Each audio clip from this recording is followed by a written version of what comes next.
Hello, and welcome to episode 70 of Ranking of Saturn. Today, for the final time, we rank 3 games. After today, for the last 4 games after this video, it's going to be 1 game per video. Anyway, more about that at the end. We have currently ranked in our list 233 games, from the very, very worst, in my opinion, Revolution X, to the my very, very favourite, my personal favourite so far, Panzer Dragoon Saga. A controversial pick, apparently. I want to repeat again that this is a list of my personal favourites. This is not a scientific list. This is a list of the heart. Okay? These games are not ranked by frame rate. They're not ranked by jankiness. They're not ranked by amount of content. They are ranked by how much I personally like them. And if you don't agree with the list, that's absolutely fine. That's okay. That's all right. People are allowed to have different opinions on art. It's fine. It's just weird how occasionally, it doesn't happen very often, but occasionally people will get weirdly aggressive about it in a way that I am not prepared for. And I think, people need to loosen up. People need to loosen up. I have said in the past multiple times that I encourage people to put together their own personal ranking lists and share them. I would be fascinated to see people's personal lists, I would love to see those. I'm not trying to force my opinions on you. This is just my personal favourite ranking. These are the games that I get the most joy out of. It's okay. It's okay if you don't agree. It's fine. Anyway, we're going to start off today with a light gun game. In fact, the final light gun game for the Sega Saturn. No more light gun games would be released in Europe after this one. And my chair's not quite in the right position. Okay. And unfortunately, it is also perhaps one of the most disappointing arcade ports of the entire platform. I am, of course, talking about The House of the Dead. The House of the Dead is a legendary arcade game. This is maybe one of the most iconic light gun games of all time. I am a massive, massive fan of the first 2 House of the Dead games. House of the Dead 1 and 2 are 2 of my favourite light gun games ever. Ever.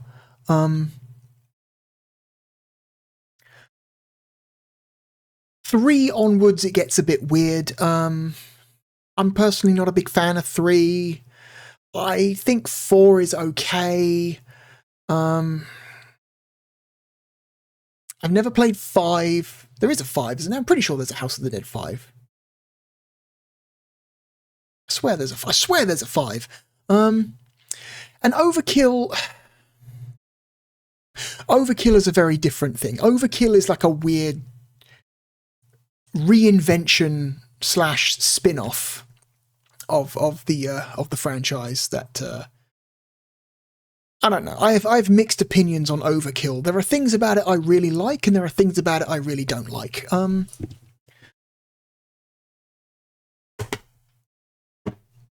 Unfortunately,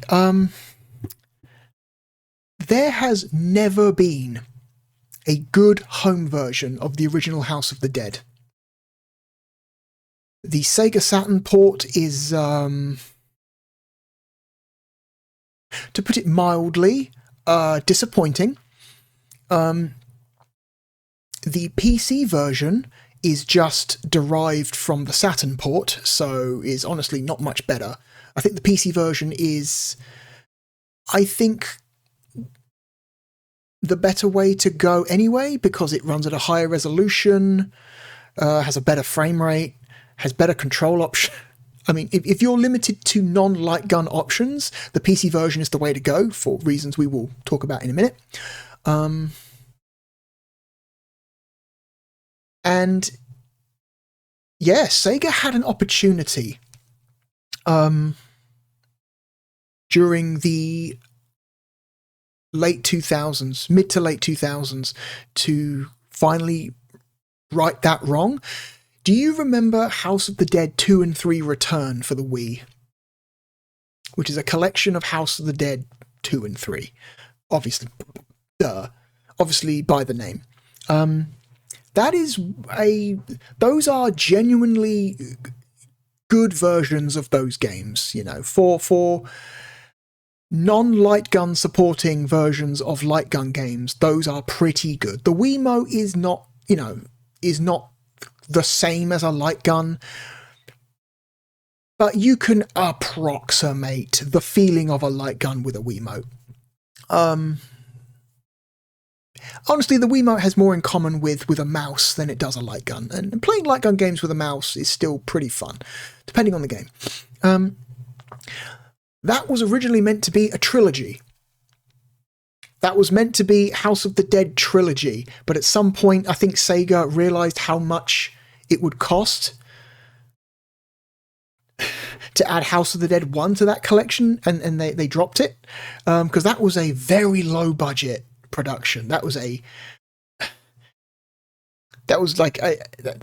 an extremely low budget release from Sega, because all they really did was take the existing PC ports of 2 and 3 and just get them running on the Wii. That's all those versions are. They're just ports of the PC versions.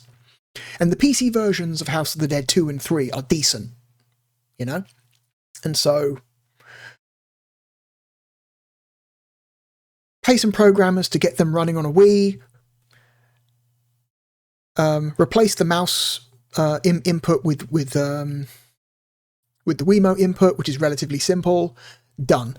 It was meant to include House of the Dead 1, but the thing is, like, you take one look at the PC version of House of the Dead 1 and you quickly realise this ain't gonna cut it.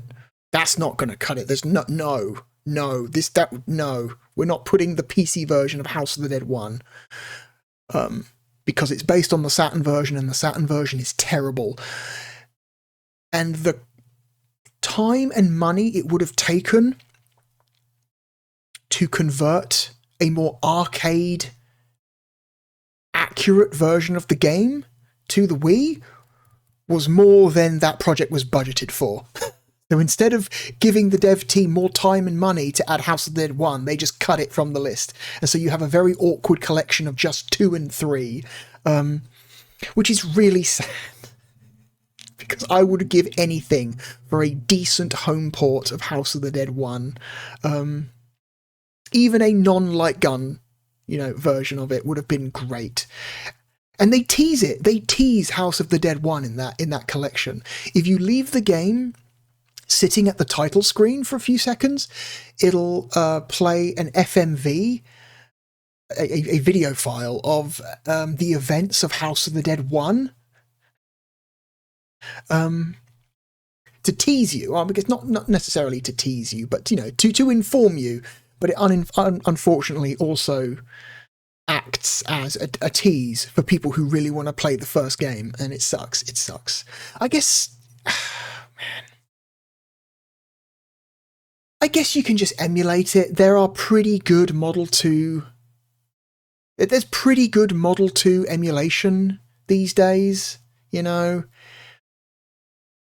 But I want something of a more turnkey solution than having to set up MAME or some other emulator to play House of the Dead properly. I don't know. I just want to put a game in and go. I don't want to have to spend time configuring an emulator to accept mouse inputs as a light gun. It's a shame. It's a shame it never got much better than this. Anyway, let me switch to the capture and we can view this mess for ourselves. This game does support the 3D pad, so I have the 3D pad plugged in. Shockingly, this game does not support the mouse, which is a big problem.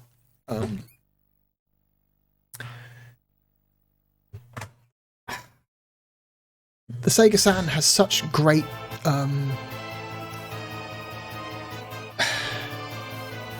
precedent for supporting light gun games with a mouse peripheral that it's a shame when it doesn't do it. That the VirtuaCop games, the mouse support in the VirtuaCop games is so good. And there are other light gun games that also support the mouse. So to have one as important as this, and a first-party game at that, not support mouse input is just a huge bummer, because playing a game like this with a D-pad or an analog stick is just miserable. Anyway, let's watch the intro.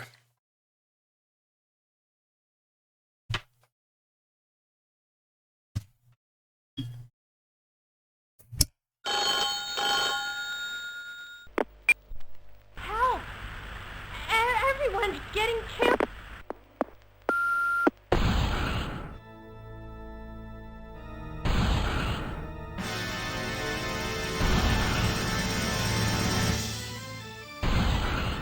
Oh, no!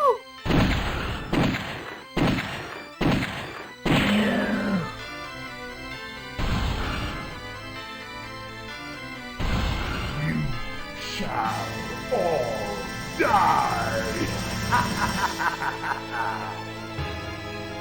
The House of the Dead.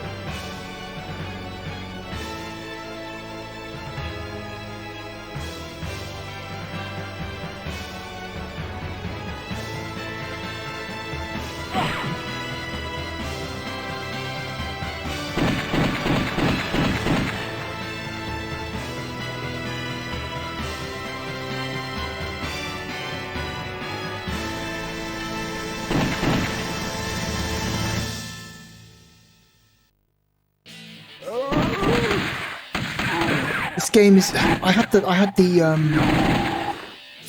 pleasure of playing this game in the arcades when I was a child.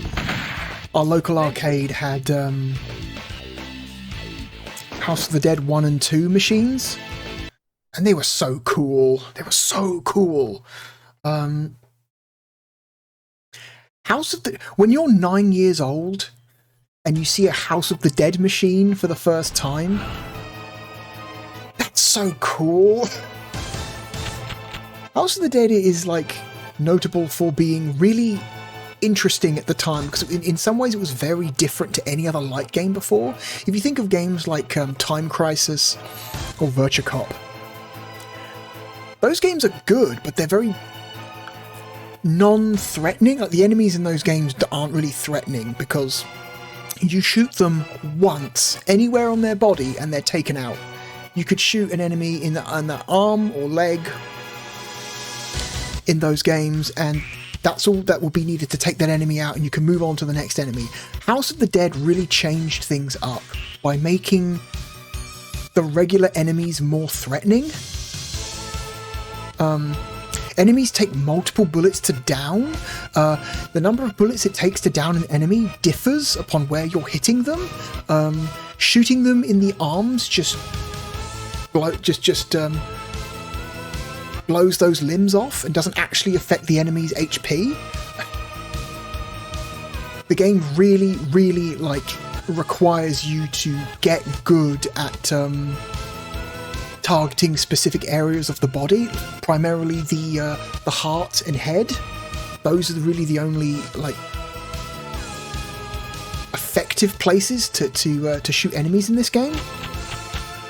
And it was so cool, because kind of does it in this version, but it's kind of not. It doesn't look great. But in the arcade original, the effect of shooting a zombie in the chest 2 or 3 times and them not dying, and also they have a giant hole in their torso that you can see all the way through to the enemies behind them, just looked so cool. This game has a great soundtrack as well. When you're 9 years old and you're walking through an arcade and you see House of the Dead, it is one of the coolest things you've ever seen. Oh my god. Of course, when you get a little bit older and you realise that, oh, these games are super goofy. I think you get past the age of like 12 and you realise the House of the Dead games are really dumb. Like really dumb and goofy. But when you're 9 years old, this game is scary, man. It's scary. Okay, for reasons that will become obvious soon, I've set the difficulty to easy, and I've maxed out. I'm going to max out my life and continues. I'm also going to slightly increase the sight speed. Some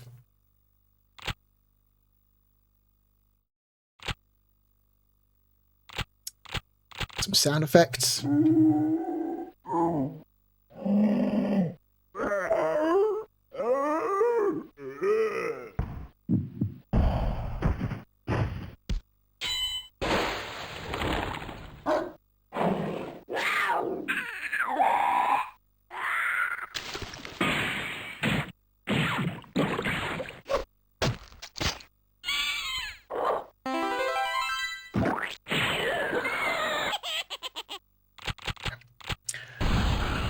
Alright, I've set... Okay, what I'm going to do is...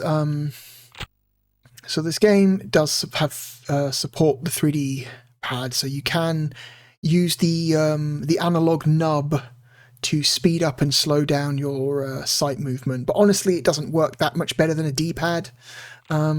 It's like a little bit better than a D-pad, but honestly not that much better. I'm going to change reload to the right trigger and speed up to the left trigger. That way I do not have to take my finger off the shoot button.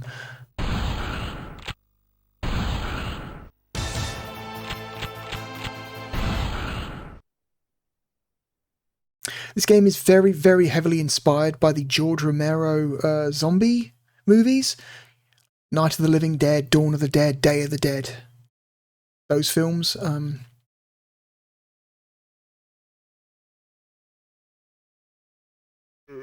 Oh no! Oof.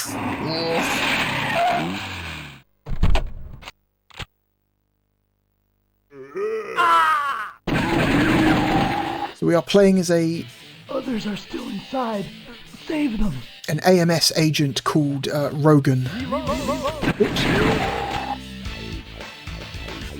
Help! Whoops. Like a lot of other light gun games, there are innocents that you have to try and shoot around. Oh, this looks so terrible. Looks so terrible.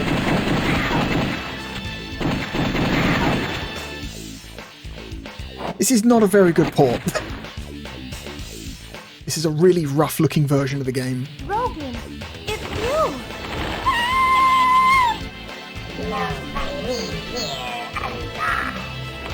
And it doesn't run well either.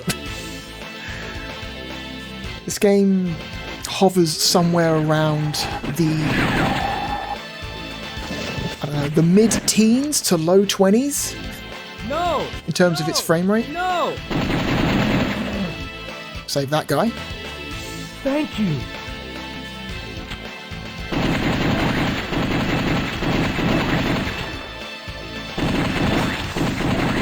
Also, shot detection seemed a little off in this version of the game.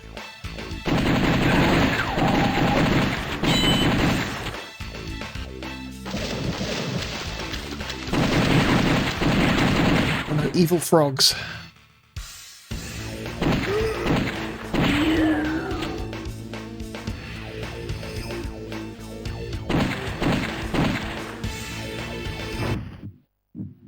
Also, this version has mid-level load times, which is not great.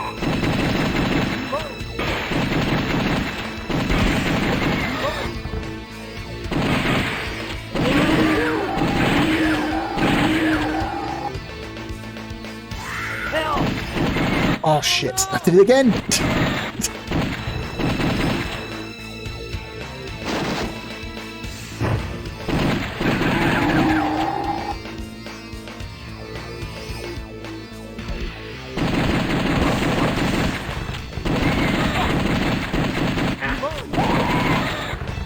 It's just a combination of faster moving enemies and the bad frame rate and the awkward controls that just create a really bad version of this experience. No! Thank you. But we saved one of them at least.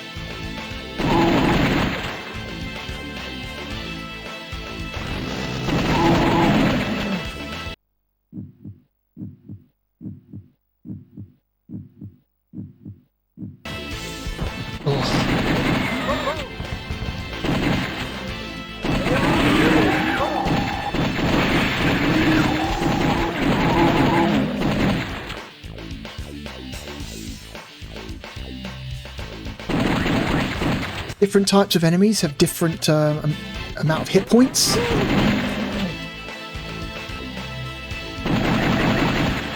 So you need to prioritize what targets you aim at, depending on what they are.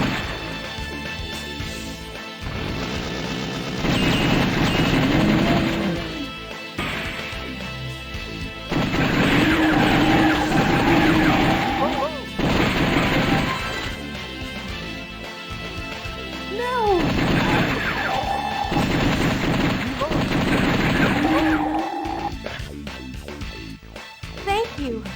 Take this. Thank you.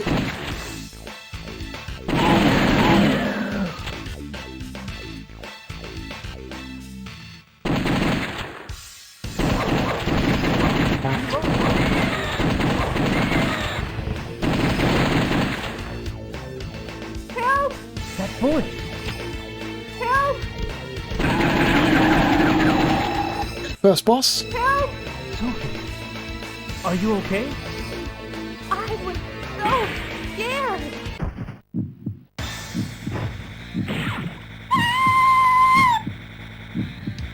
The Chariot. It is the series tradition to name its bosses after tarot cards. So every boss is... Oh my god. This guy sucks to fight because he never stops moving, his weak point is tiny.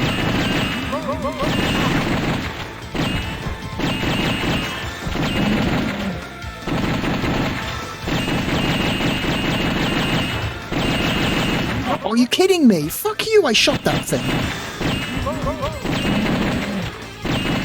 The weak point is so small on this guy, it sucks.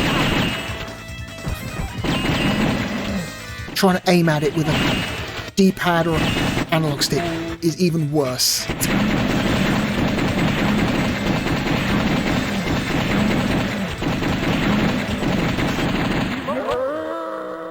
Anyway.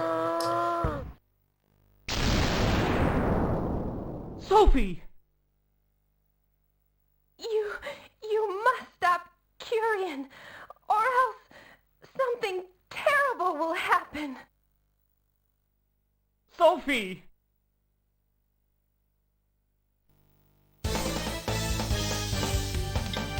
See, with a well-calibrated light gun or a mouse, that boss fight wouldn't be that hard, but because we have to rely on a fucking crosshair, it sucks.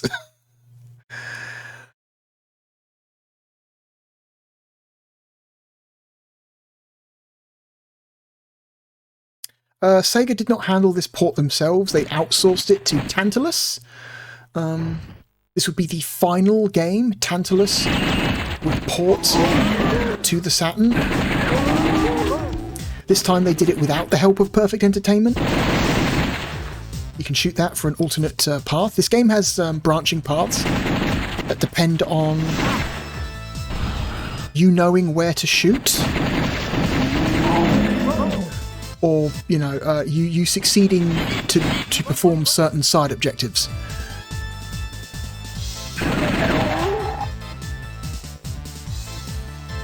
So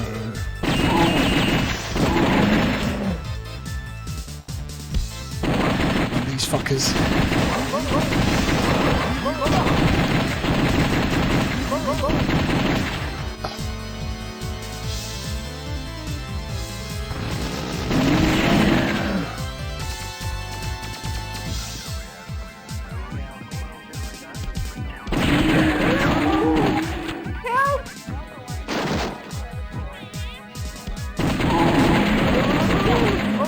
Fuck off.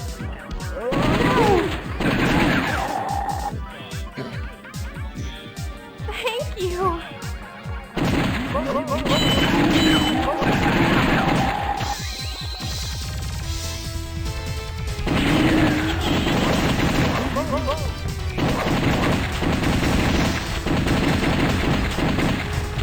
Okay.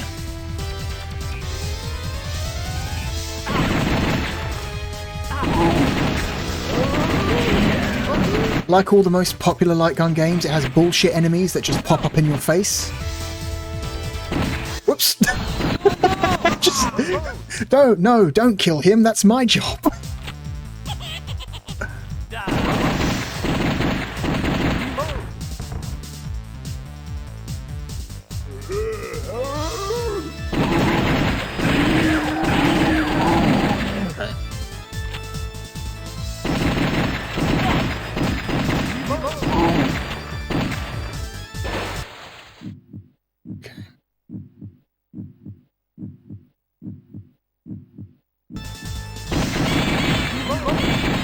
I think shooting that bookcase causes you to go this way. I think if you avoid shooting the bookcase, you will go down the stairs next to it instead. At least I think that's an example of one of the branching paths.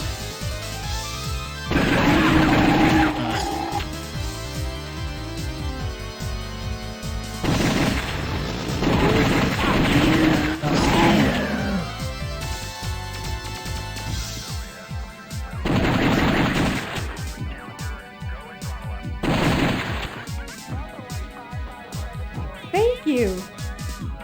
Okay. I believe the next bookcase that you can shoot just has an enemy hidden behind it.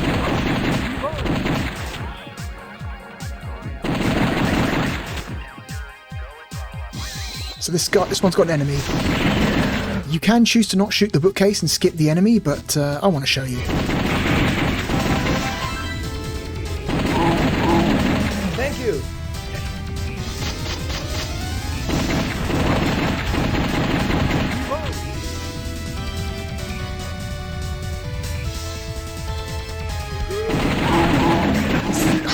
Okay, I poured bullets into that guy. No? It's a dead end. I swear I shot that. Okay, that's another example of a branching path, but for some reason it didn't... You're supposed to shoot that arrow on the platform, and it's supposed to change the path you take, but I shot the arrow and it didn't respond, which is not how that's supposed to work, but okay, sure. Yeah, there's just something slightly off about the hit response in this version of the game.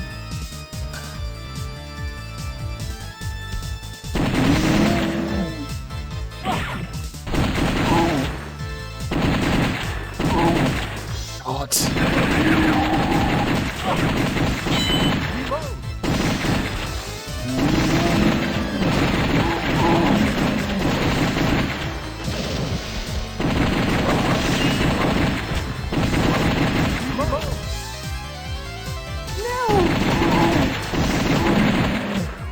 Thank you. No! No! No! Okay. They're still upstairs. I don't think we're going to finish this. This version of the game is just very awkward and weirdly hard because of the performance issues. Look at this fucking frame rate.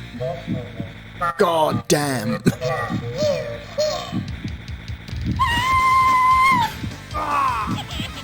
Also, this version is weirdly flickery as well. A lot of stuff.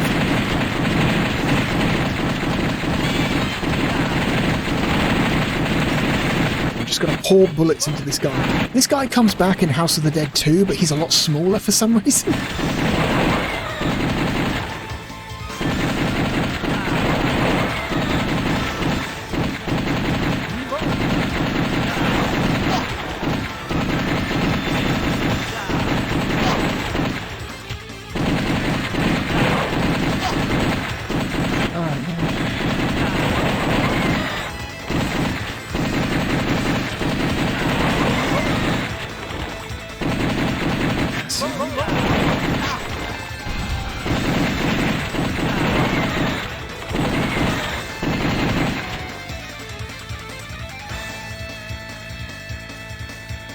Just flies away.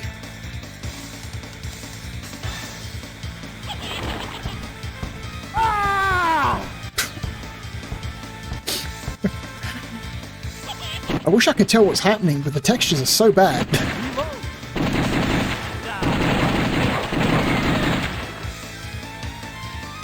I like that Rogan sometimes just yells, "Die!"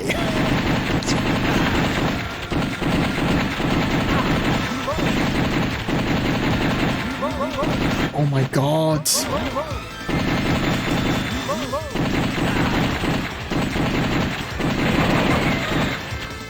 Whoop.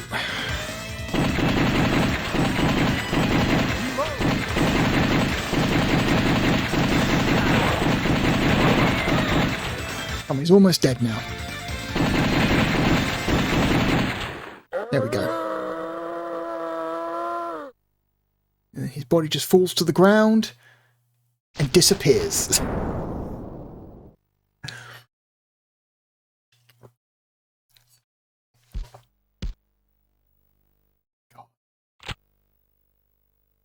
We won't let you have it your way, Curian. 5 of them. Pretty good, pretty good.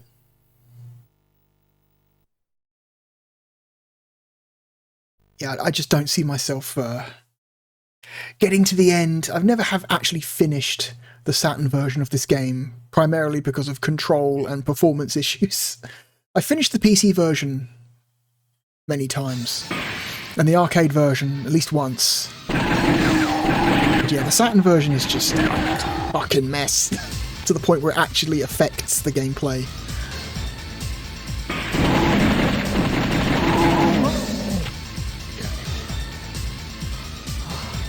Lock.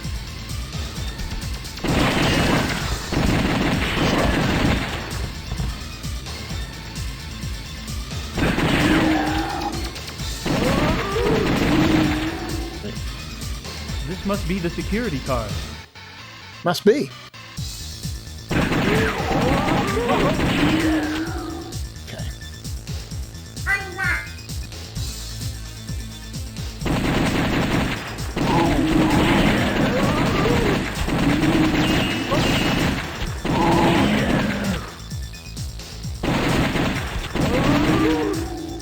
No! Get out of there.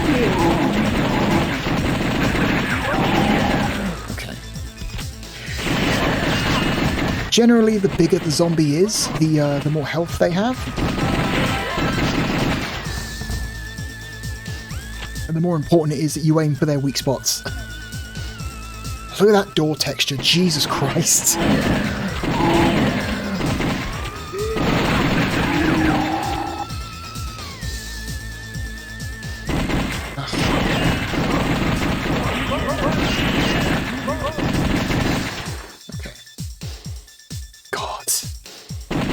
Oh no, spiders! More spiders! Ah!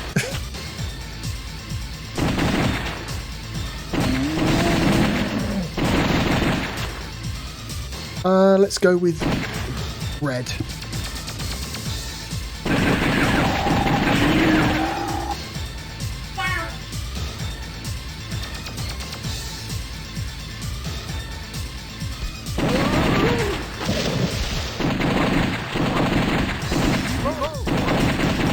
These weird knife-throwing silver zombies. The closer you get to the end of the game, the more, like, unusual the enemy designs become. No!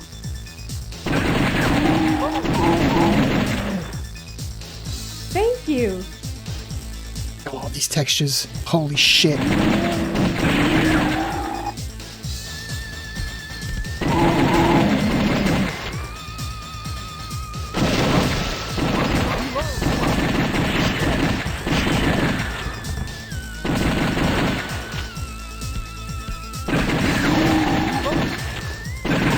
Whoa, that guy all fucked up looking for a second there.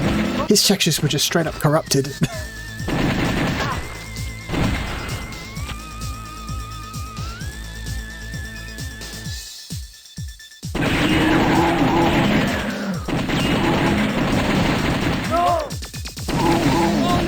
Oh, come on.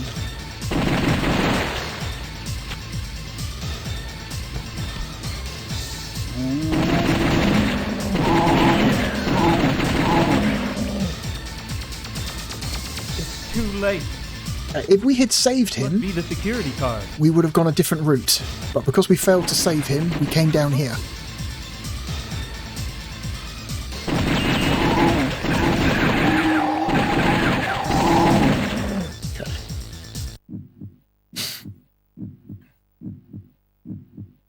And then we'll probably finish this chapter.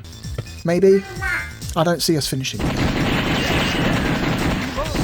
Oh, God.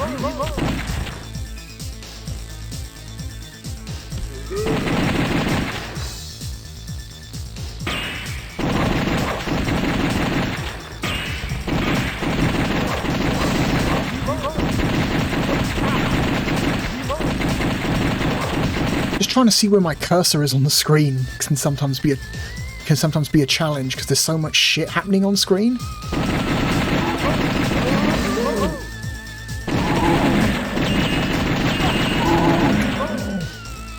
You lose track of where it is.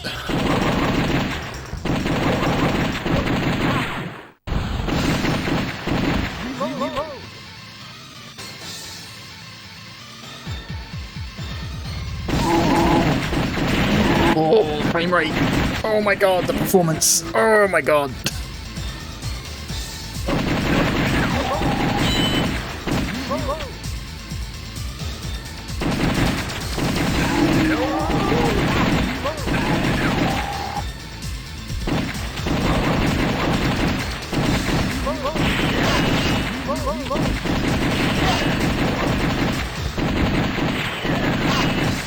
God, I fucking hate the little guys so much. Again, with a well-calibrated light gun or a mouse, not as big of a problem.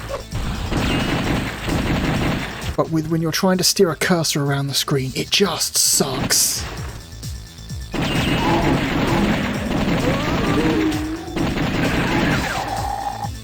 It just sucks so much.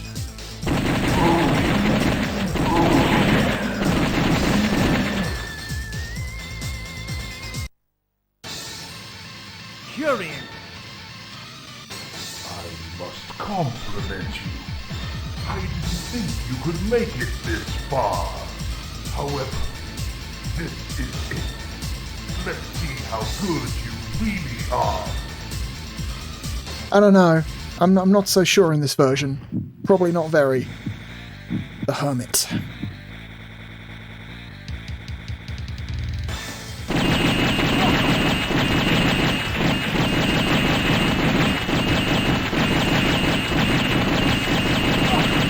So you've got to shoot this thing in the head, but sometimes again the hitboxes feel really fucked up.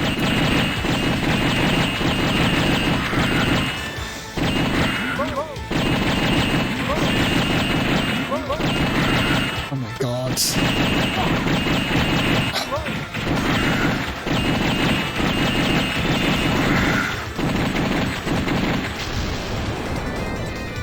That's right, get out of here. Get out of here.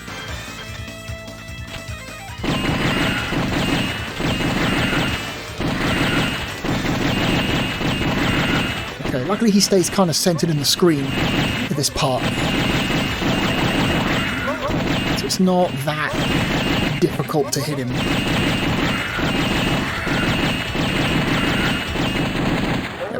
Ugh.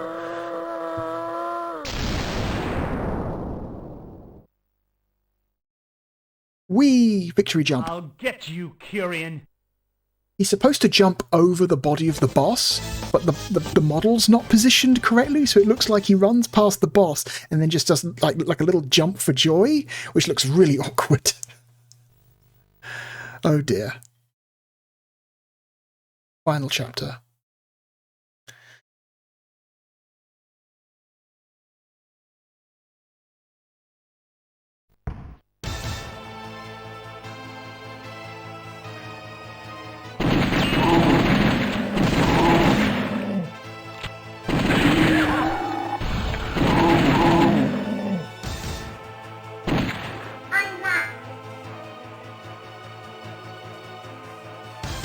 Shoot that to change the path slightly.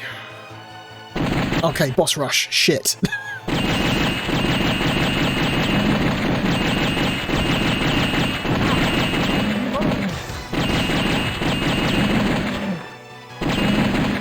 I hate this part of the game.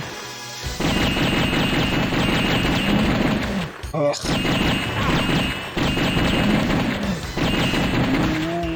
Specifically with this control method, I hate this part of the game.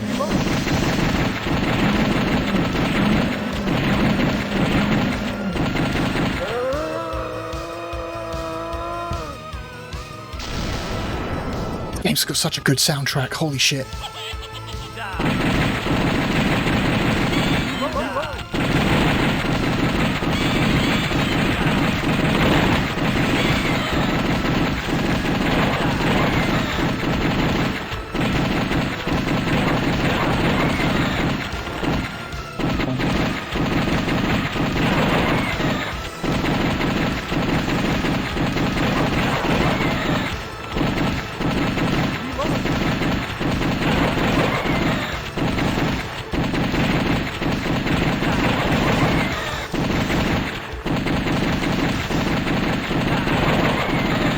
Come on, one more. Okay. How many credits do I have left? Not many, I don't think. Maybe 1 or 2 at most. I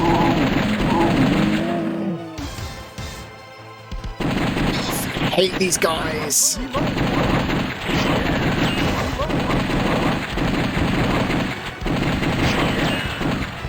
They always take a few more shots than you think they should. These guys are functionally the same.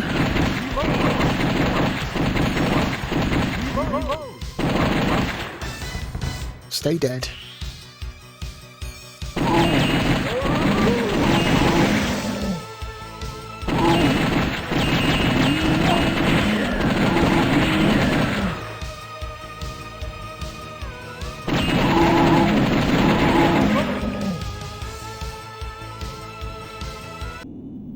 Oh my god, we made it.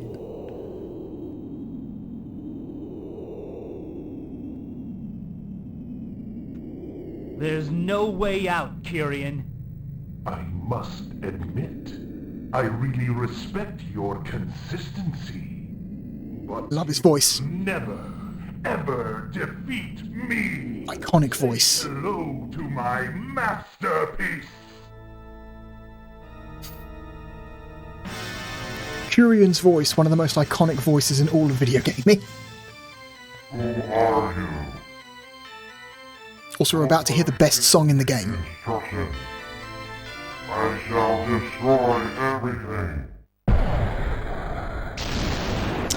So the Magician is a reoccurring boss in the franchise. I think he's in 3 of the games. He's the final boss in the first game. He's the second to final boss in the second game. And I believe he also shows up in House of the Dead 4. And he always has the same song when you fight him. And it's a banger. This is incredible music. We can't really hear it because of all the gunshots.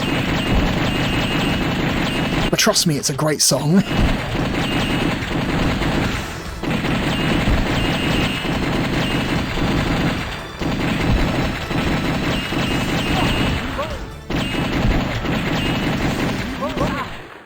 Shit. Oh well. we made it to the final boss, and that was a lot further than I was expecting to get, so whatever. Also, we get a nice little view of our the path we took through the game. Gives you a little view of all the different alternate paths you can take, depending on your actions, which is cool.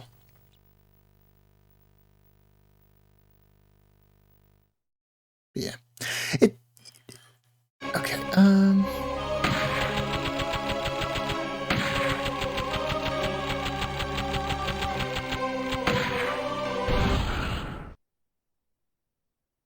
This is a fantastic arcade game. The arcade version of House of the Dead is one of the best light gun games ever made. It's fucking amazing.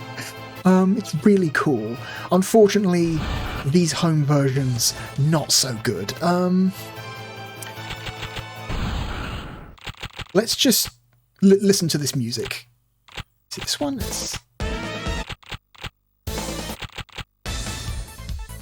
This is the Magician's theme song. He uses this song in every game he's in, and it's always the best song in the game.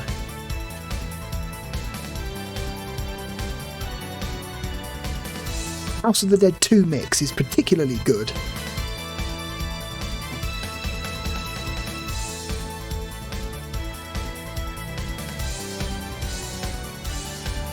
It's a banger, my god. Wait for it.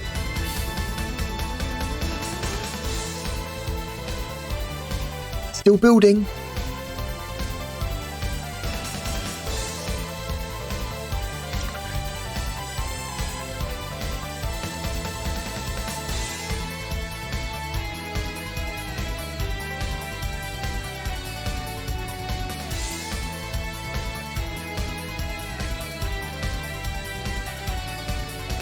Great song. Incredible song. I really recommend you look up the House of the Dead 2 remix of the Magician's theme, because that is maybe some of my most favourite video game music ever. It's a banger of a song.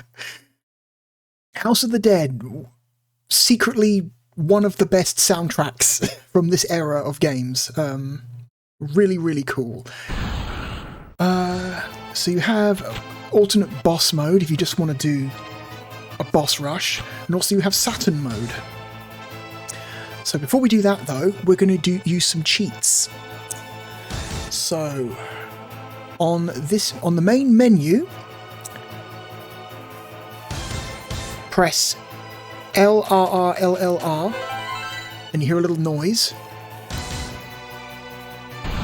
and then start the game. If you're selecting Saturn mode, the character select menu, hold L and R and press up, down, X, Y, Z. You hear another noise, and then we get extra characters. So we can play as Sophie, we can play as Researcher. Oh, you play as Sophie and Researcher, which is dumb.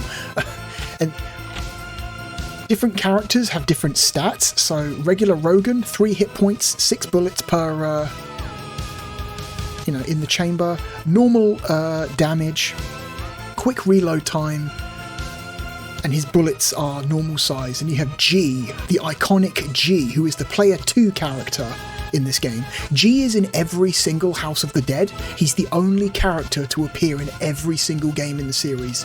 He's a player 2 character in House of the Dead 1. He has a brief cameo at the start of House of the Dead 2. He's the player 2 character... He's the player 2 character in House of the Dead 3. He shows up to take over as the player 2 character in the final chapter of House of the Dead 4. I don't know what his role in House of the Dead 5 is, and he's the player 1 character in House of the Dead Overkill, which is maybe the best part of that game. By default, you play as G in that game, which is great.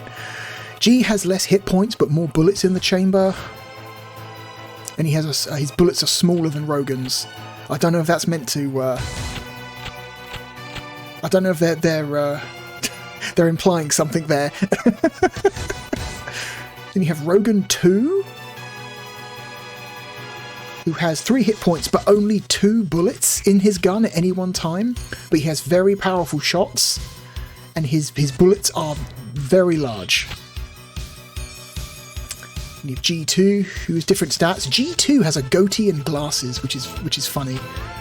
We're going to play as Rogan 2.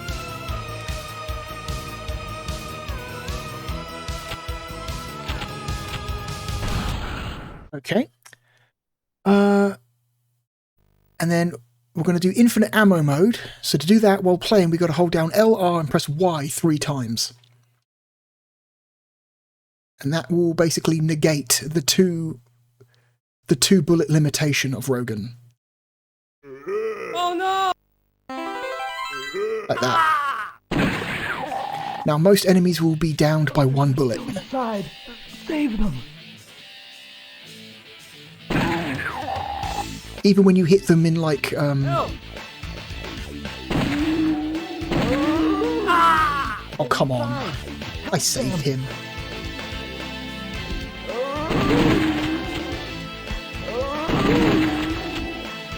Sophie?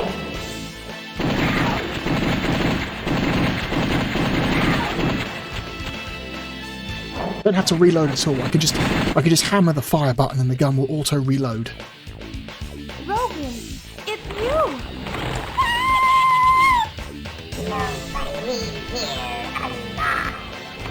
Sophie!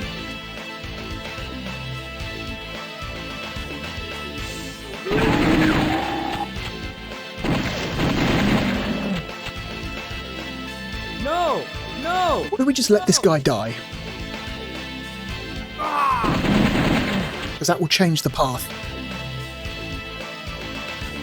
Now we come down here. This is terrible.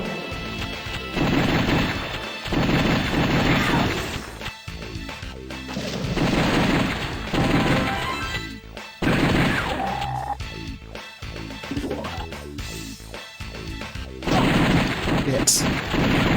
Back off, frogs.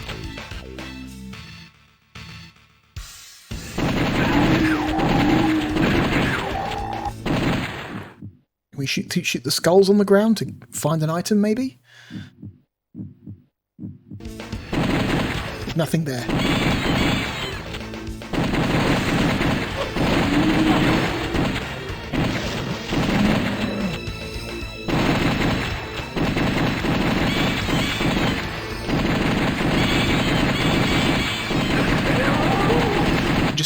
Just dumping. Oh, that was close. Oh, You can go upstairs from that room. I nearly plugged that guy.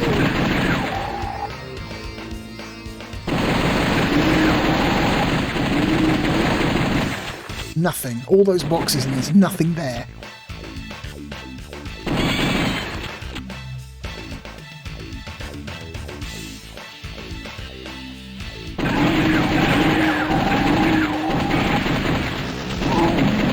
Help!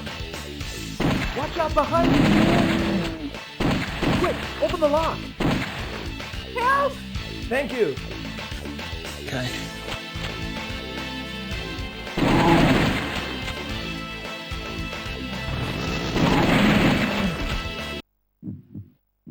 I'm going to try and do some alternate paths as we play through again. Trying to remember what I did the first time. Oh my god, fucking monkeys!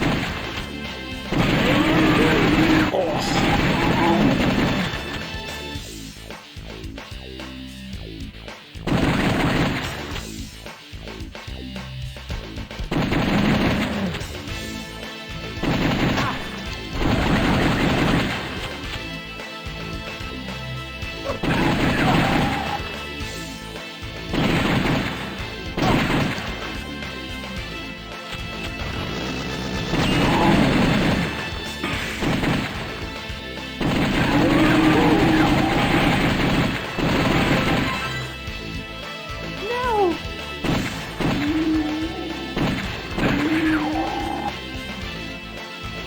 Thank you. Take this.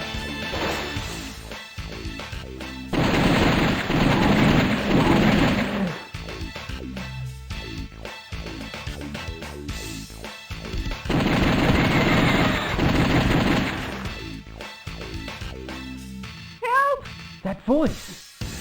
Help! Help! Sophie, are you okay? I was so scared! Alright, here we go again.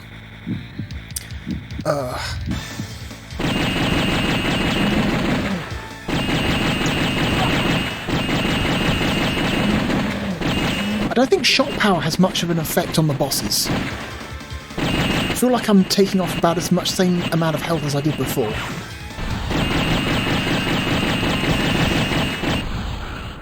Shit. Whoops.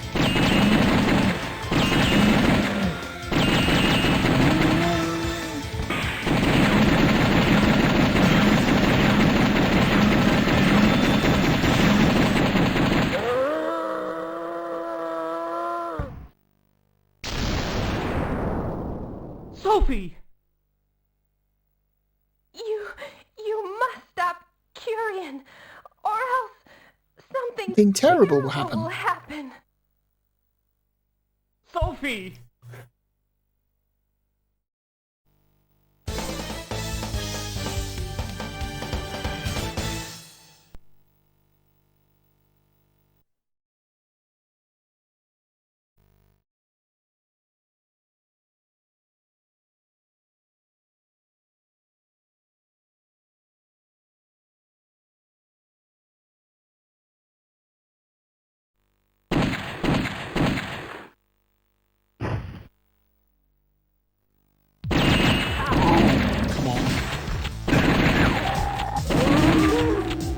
Okay, I'm not going to shoot that this time.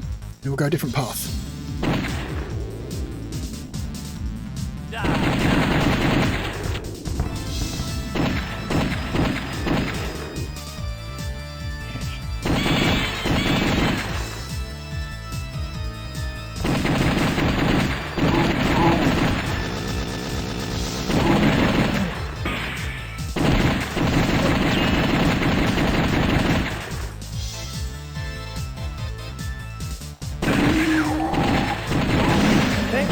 Ooh. Thank you. Nearly shot that guy again.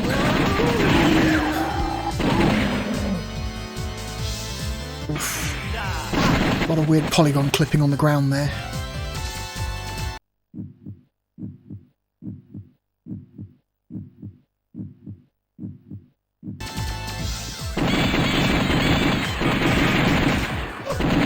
Whoops. Again, you've got to pay attention to the enemies and try and take them down in the correct order. Because sometimes there is a very specific order you need to take them down to avoid damage. Thank you. Okay.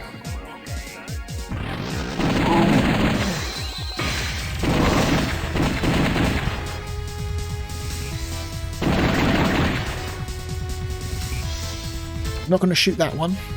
Leave that guy there.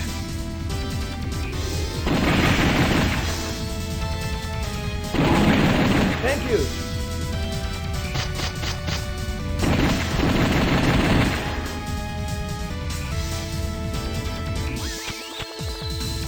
I'll try again here.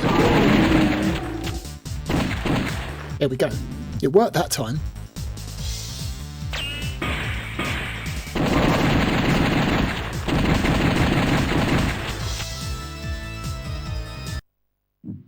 Okay. So I guess that doesn't really change your path, it just makes it quicker. Gives you less enemies to deal with.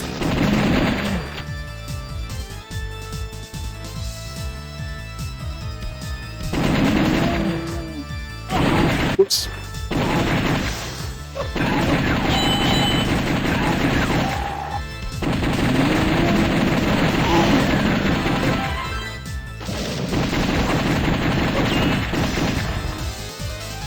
No! Thank you. No! No! No! Come on.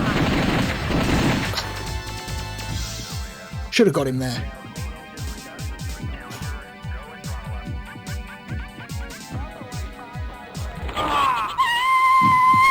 God, still can't get over the frame rate in this cutscene though. Jesus Christ. Oh.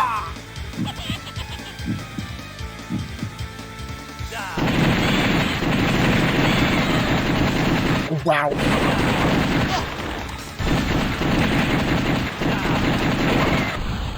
Oops. Accidentally hit start again.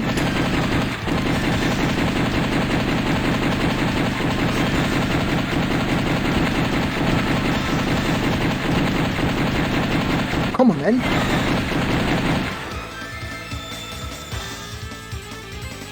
Maybe we're not supposed to hit him there. This whole sequence here is scripted. God. These are the kinds of textures you're not supposed to get that close to. Unfortunately, we do. Disappear into the ground, really awkwardly. It's never explained why he's so small in House of the Dead 2. Like, he's tiny in House of the Dead 2. Like, he's like a little imp guy. He's about that big.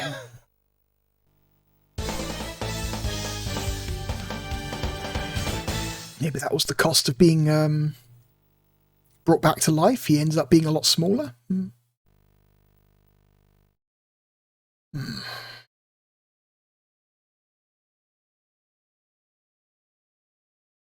I'm not going to play much more. Next time I lose a credit, I'm just going to let the counter go down.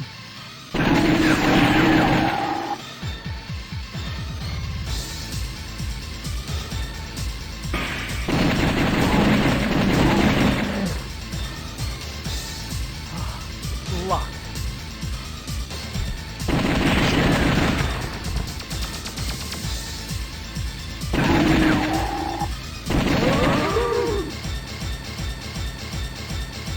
Or apparently the game will make the decision for me. Oh dear. This is a hard lock. ABC Start does nothing. I have to hit reset on the console. Well, that's a shame. Oh my god. A disappointing end to a disappointing game. Yeah. So, where are we going to put the Sega Saturn port of House of the Dead 1? This is a really unfortunate port of what is it? Honestly, a fucking great arcade game. And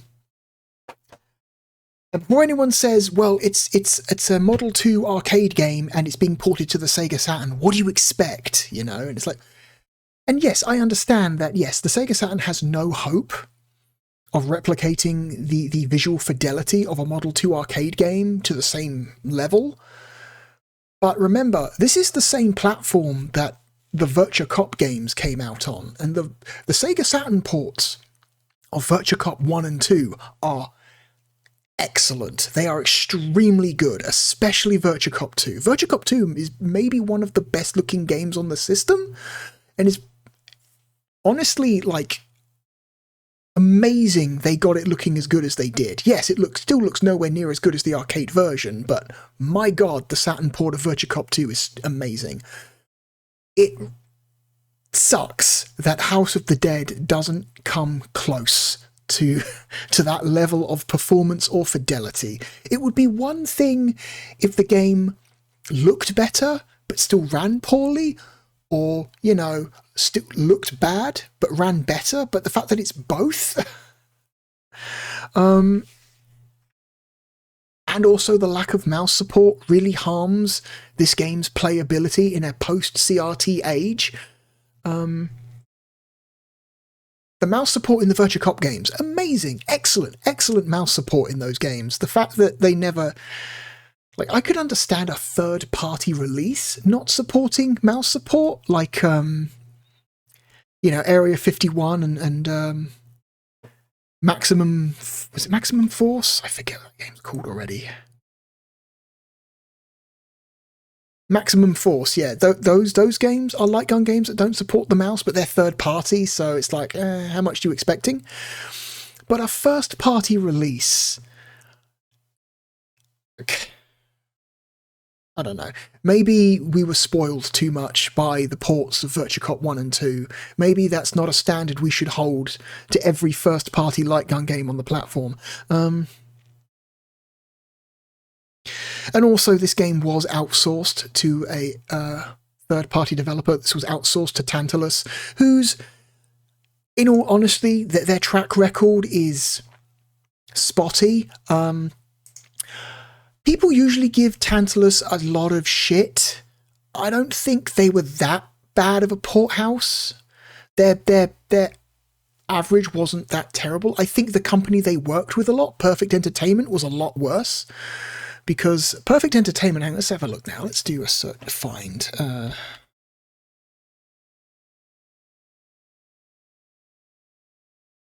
Okay, 5 results for Tantalus. Tantalus is responsible for, like, the Saturn port of Maximum Force and Area 51 with Perfect, but honestly, those games are not bad because of the quality of the port. Those games are just bad. In a perfect scenario, Maximum Force and Area 51 are still not great games. You know, yes, Tantalus worked on the extremely mediocre ports of Wipeout 1 and 2.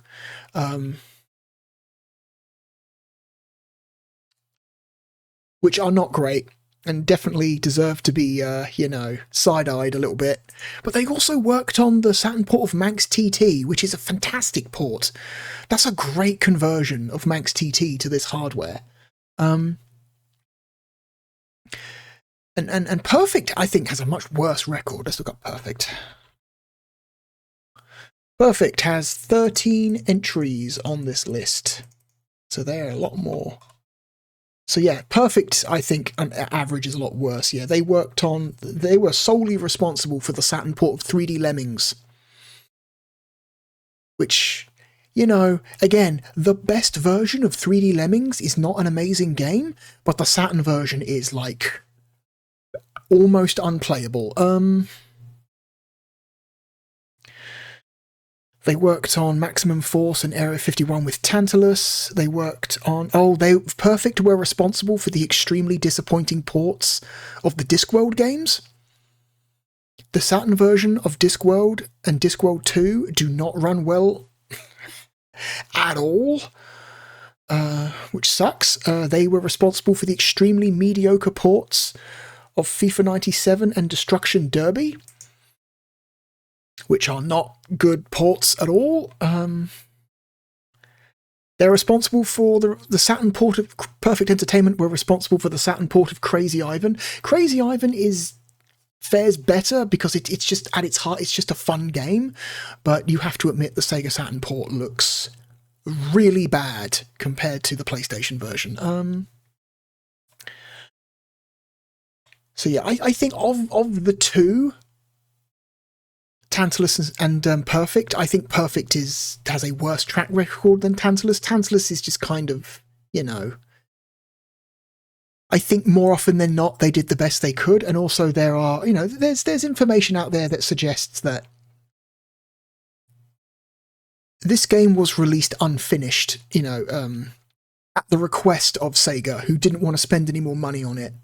So apparently a lot of the assets in this game, character models and textures, are actually placeholder assets that were intended to be, you know, changed out for better quality versions later on. But I guess at some point Sega just cut the funding for this version of the game, because think about it.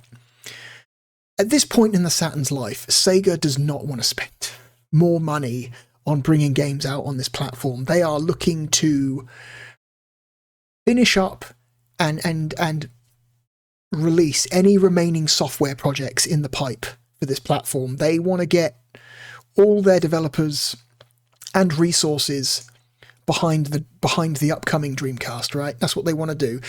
And I guess they wouldn't really be that interested in funding a Sega Saturn port of an arcade game at this point, you know?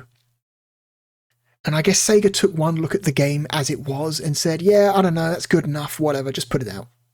We don't want to spend any more money on this. Just put it out. Yeah, we know some of the assets are placeholder. Whatever, they're good enough. Just put it out. So I don't think the blame can be laid 100% at the feet of Tantalus here. I think some of this is just Sega just wanting to fucking rid themselves of Saturn projects. God.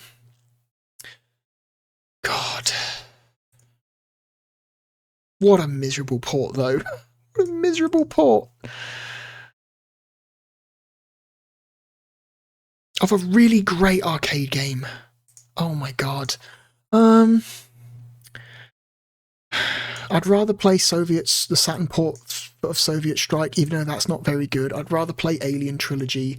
Nights into Dreams is a better Sega Saturn game. I'd rather play Crazy Ivan. I'd rather play Steep Slope Sliders.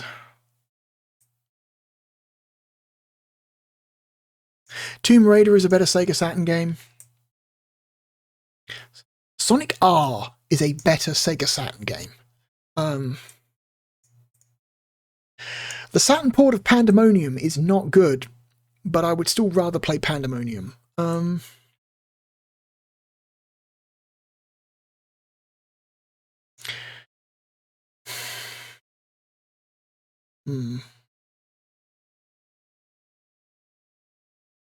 I would rather play Battle Arena Toshinden Ura. I would rather play Gekamuken Tan Toriko. Okay, we're getting there.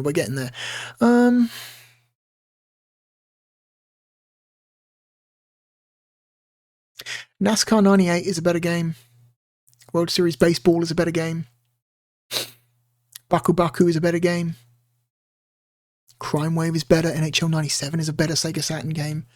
I would rather play the Saturn port of Destruction Derby, which again is not a very good port, but is more fun than the Sega Saturn version of House of the Dead. If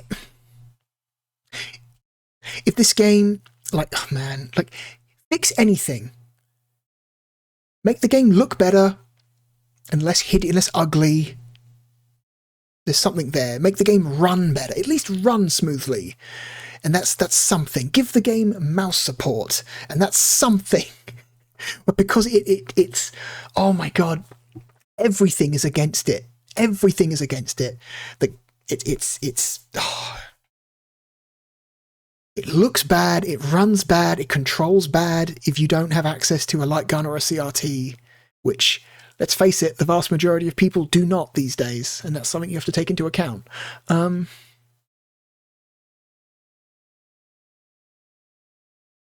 rather play Andretti Racing. I would rather play the Sega Saturn version of FIFA 97. Enemy Zero is a better game.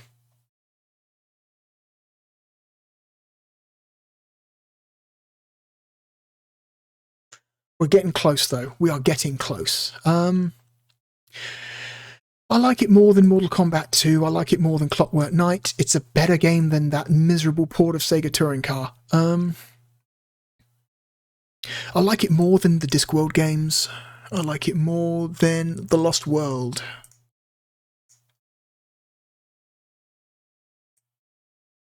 It's better than Virtual Open Tennis. I like it more than Atlantis. It's here.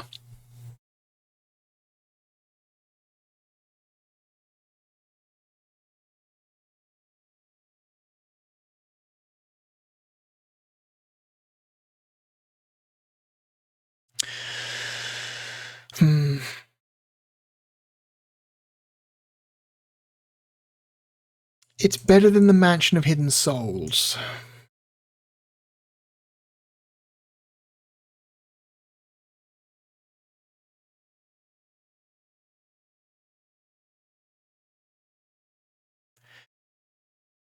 It's better than the Saturn version of Myst. It's better than True Pinball, so it goes directly below Enemy Zero. The House of the Dead. A great arcade game. A not so great home version. Maybe one day one day Sega will put out a good home version of House of the Dead. And yes, before anyone says, yes, I know about the Unity remake, fuck the Unity remake. The remake is terrible. No, I'm talking about a port of the arcade version of House of the Dead, the original arcade version, okay? I'm not talking about that awful, awful, awful remake that came out a few years ago. My God. Just miserable. Just give us an arcade perfect home version of the arcade game. Damn it. Damn it.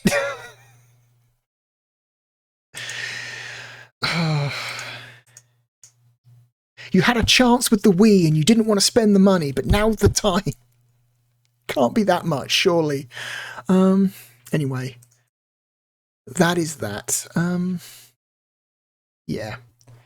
What a massive shame that is. I will be right back and we will continue. Okay. On to the next game. The next game we're going to play is an interesting one. It comes to us from New Level Software and Take-Two Interactive. The only game from either company for this platform, and it's an interesting one. I referred to it as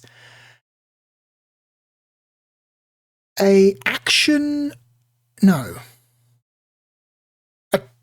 time trial action game, because I'm not sure how else to describe it. Let me change the cover art. The game is called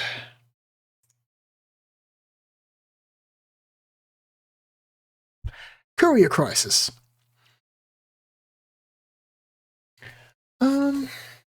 So the idea behind Courier Crisis is you are a bike messenger, or a courier, I guess.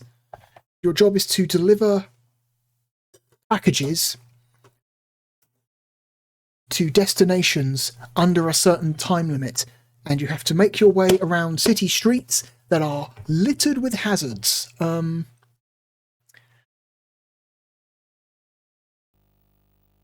And it's an interesting, if not great, game. I'm going to unplug the 3D pad for now because this game does not support the 3D pad. So no point in having it plugged in.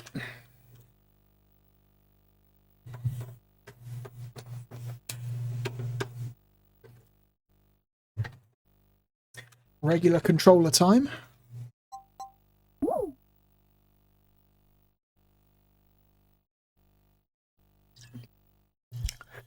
This game also came out on the PlayStation.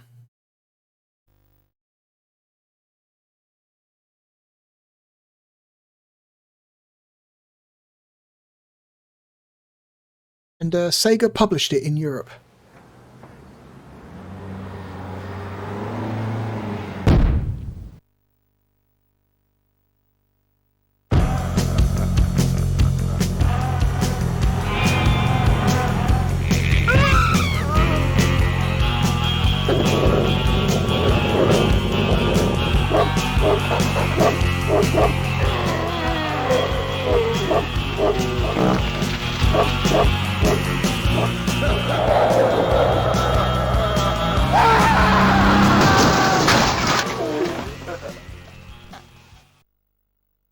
The saga of the modern fatalist.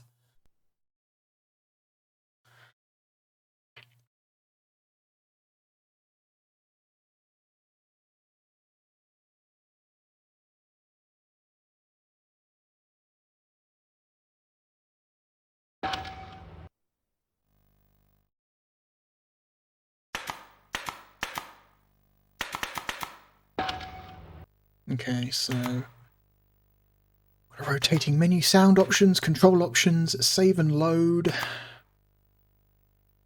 You can change your bikes. I think it's been a while since I've played this. So, yeah. So we have $320 to buy a bike. Better bikes have better stats.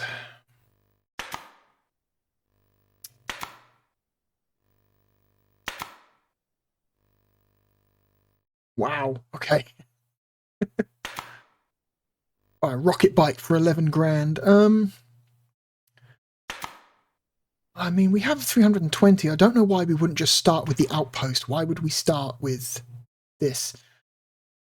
Does anything bring up the stats of the bikes, or are we just going to assume that the stats increase in a linear fashion as the price goes up? No. Okay. Let's try that again.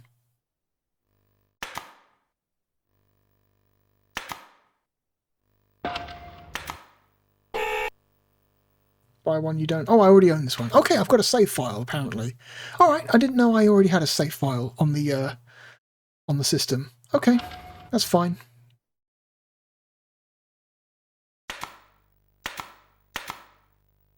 What are the controls? Because I do not remember. Steering, pedal, bunny hop, brake, sharp turn.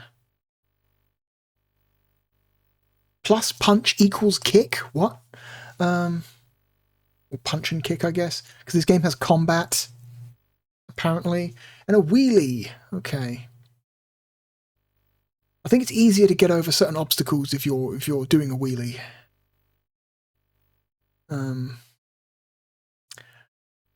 Okay, no, so the shoulder buttons are punch, and if you hold down one of the shoulder buttons and then hit Y, you will do a kick. Okay, that's why that says plus punch equals kick. That seems like a really awkward way to do that. Why would you not just have a dedicated kick button? Why would you... You don't need to do it this way. Anyway.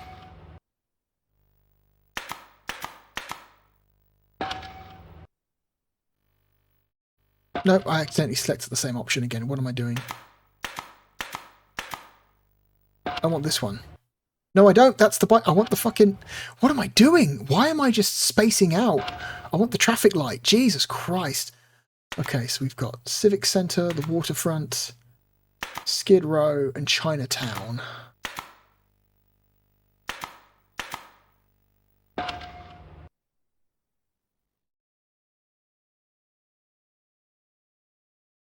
Okay.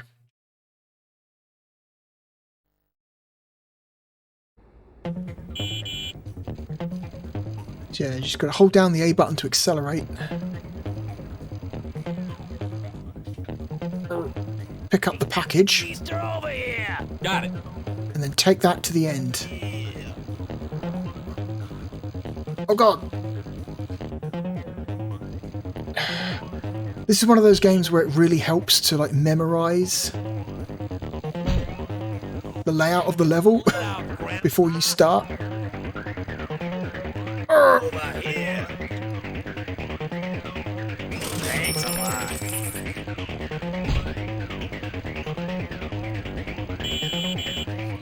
Over here. Got it.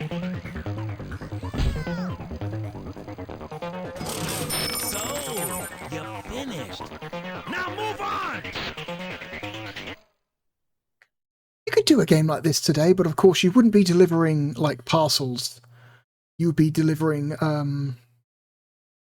food, I guess. It would be based on like one of those like food delivery services. You have to get people's food to them before it gets cold. Like that would be an idea for a take on this game today.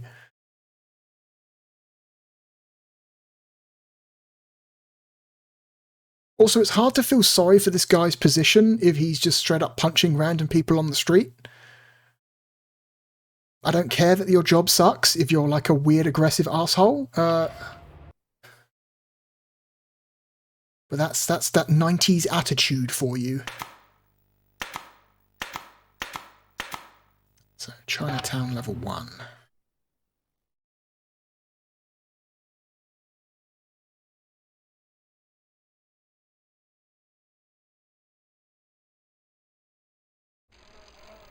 Over here, kid. Oh, got it. Over here. Follow the arrow. Over here. Thanks a lot.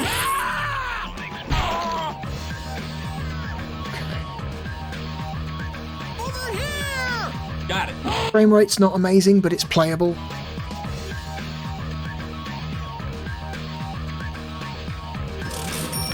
Well, you're not fired yet.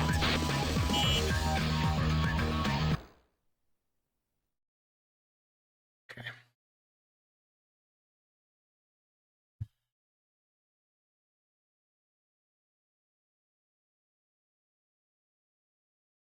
Okay. Advance to level 2. There we go. So now we're on level 2. Civic Centre, level 2.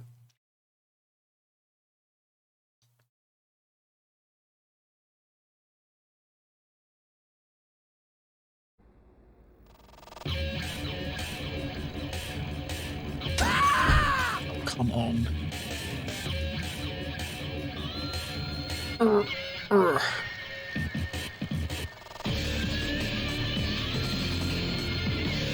Wait. Get over here. Got it.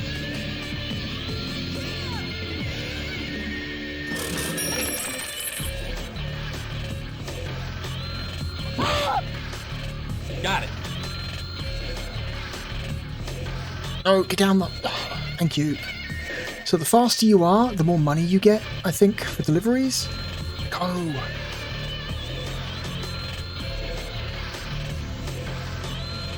So you want to try and... Finally.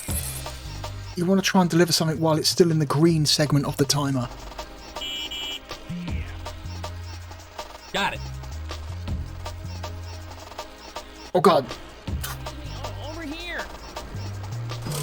That's what I call a classic case of beginner's luck. Okay.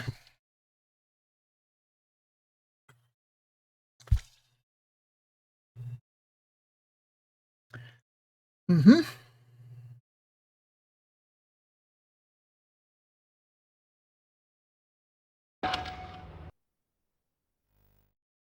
Waterfront. Okay.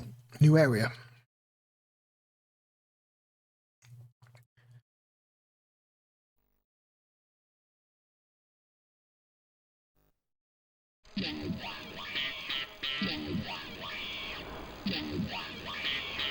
Okay.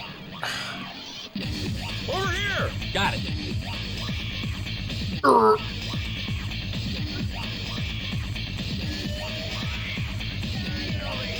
Go over here. All right. Oh god. Over here. Got it. The short level. That's what I call a classic case of beginner's luck. Okay. So that waterfront level was weirdly easy, despite being level 2. Oh god. That's quite an image.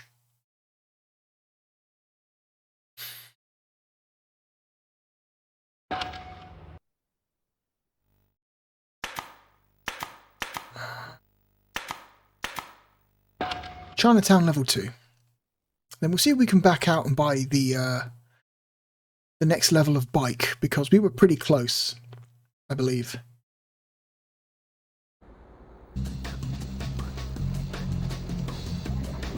Oh god.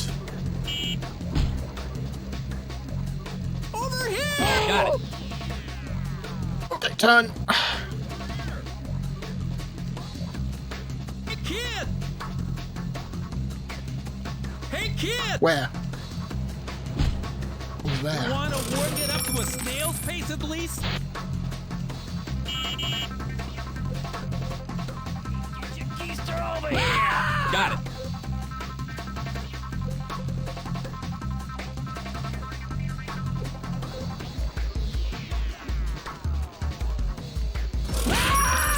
If it weren't for this blade in my head, I'd have finished in half the time. Okay.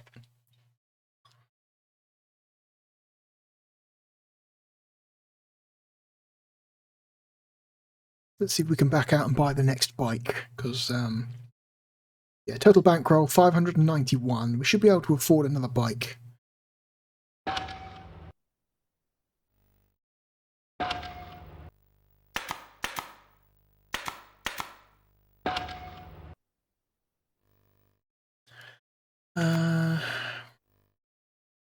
The Mach 1 is 355. The Talera is 390. Okay, that one is too expensive, so we'll go with this one. Okay. I wish they would surface what the stats are for the bikes, but, you know, they don't. Which, whatever. What are the sound options? Okay. Music. Traffic noise. Bike noise. What? Random? Heavy? Industrial? Techno? Beats? Drum and bass? SoCal? Is this changing the music that plays? What? I guess it changed. I guess that is what it is. Okay. Alright.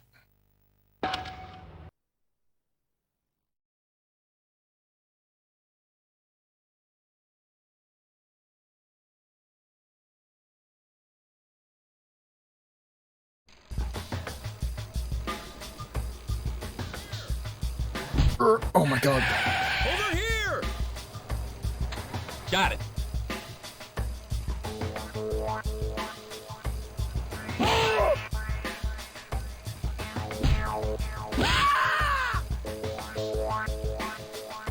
Really?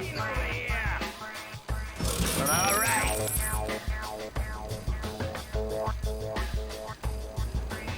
Okay, keep an eye out for the next guy. There he is. Got it. Hey, over here! Oh my god. Hey, over here! Thank you! Go back.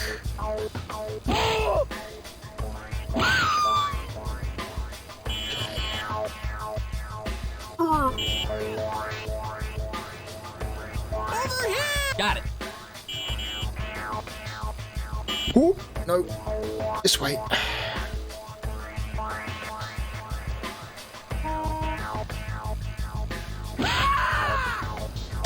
You're gonna need some ointment for that one. Oh, it's to run back to the bike, road rash style. That sucks. Oh no. I want to go through here.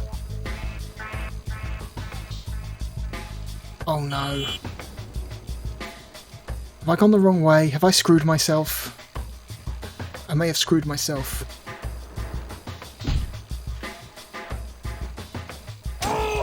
No, get up, he's right there. Boy, I bet that hurt. Well, you're not fired yet. That was a really bad one.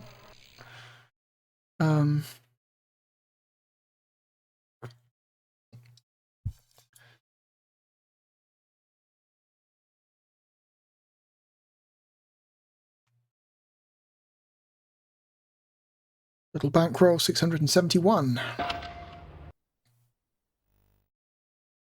Skid Row.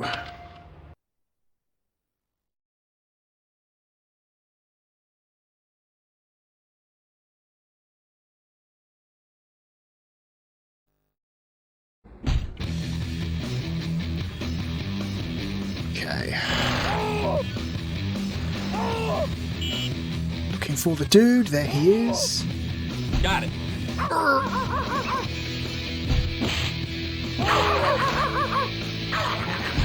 Get off me.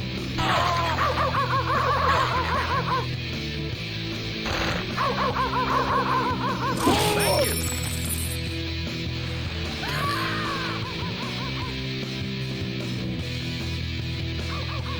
A lot of stock sound effects.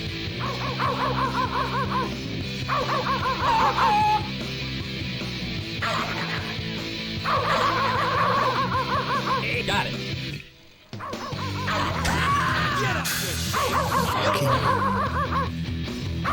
Oh wow, you can actually wreck. Okay, you can take enough damage that you get a game over. Okay, interesting, interesting. Got it.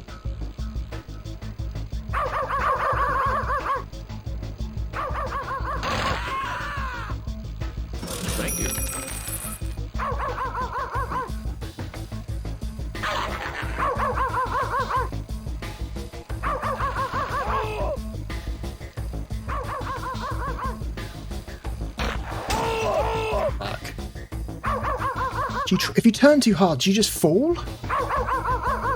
Maybe you do. I'm done. Got it.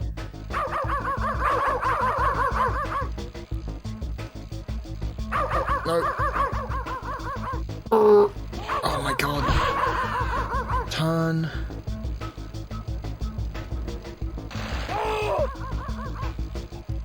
Where's the next guy? Where is he?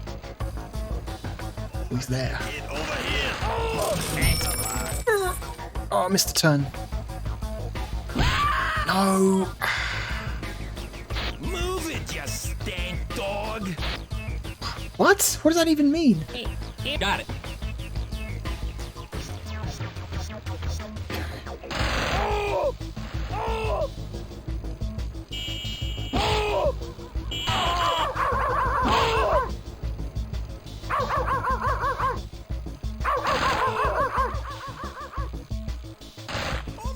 There. If it weren't for this plate in my head, I'd finished in half the time. Okay. Was a slightly harder level.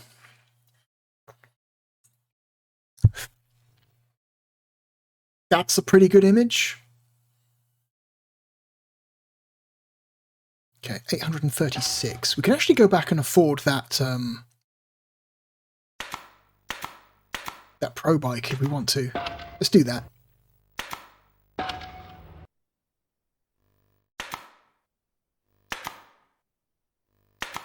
Oh wait, hang on. 763, 780, 1,000. Okay, now we get the 781, the Pantera.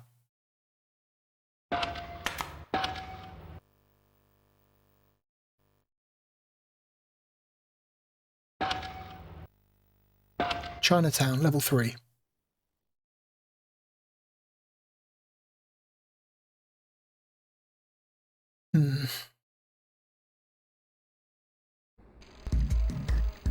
Hey, get your keys. Got it.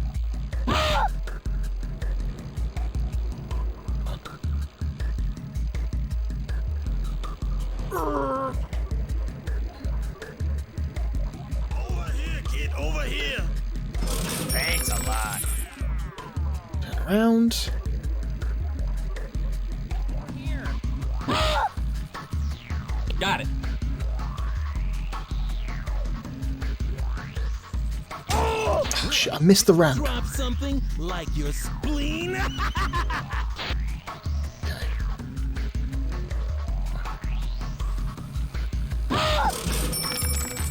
Thank you.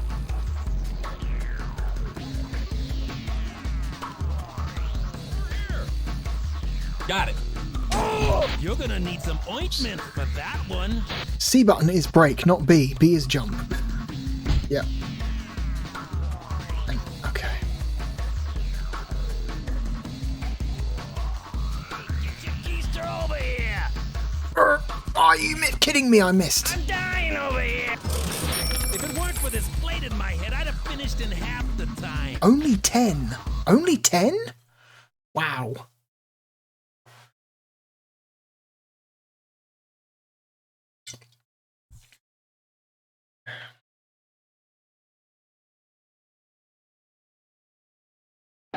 Level 4.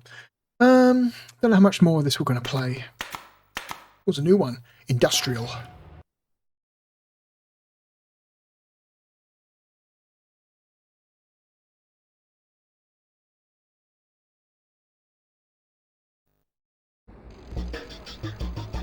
Okay.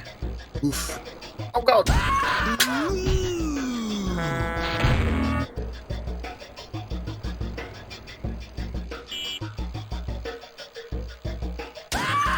Fuck you!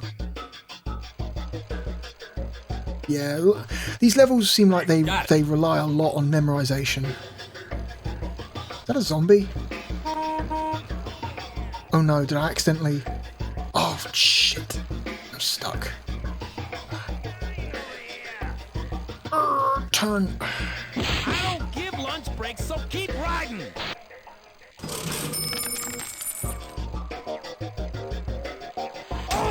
Try staying on the bike for a change. Oh, it is a zombie. Okay.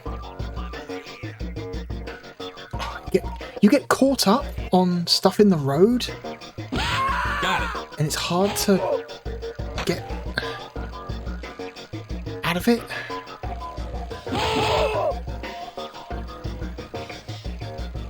Over here.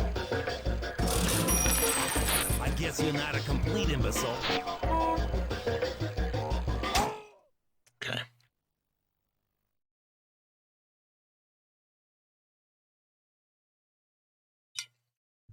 That's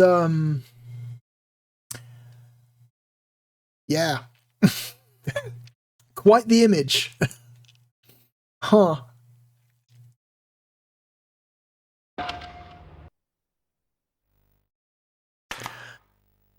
Okay, we'll play one more level. Do a skid row. Let's do another waterfront. Waterfront level.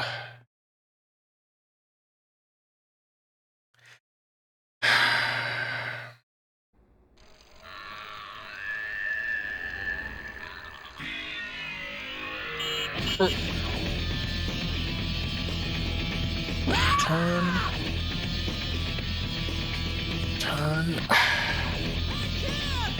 Turn. Oh god, fuck you. What? You want me to stop traffic for you? Got it.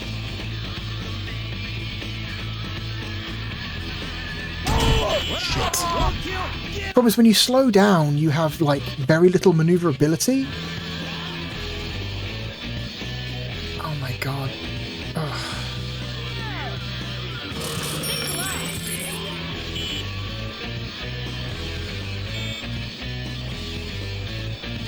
over here. Got it.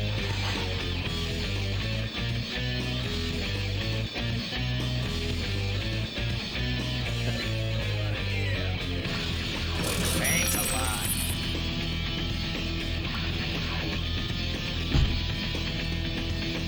Why are there crabs walking around?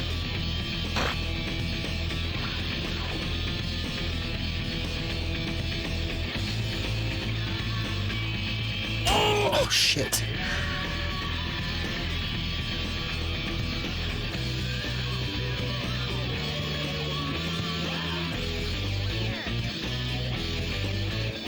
Over here. Got it.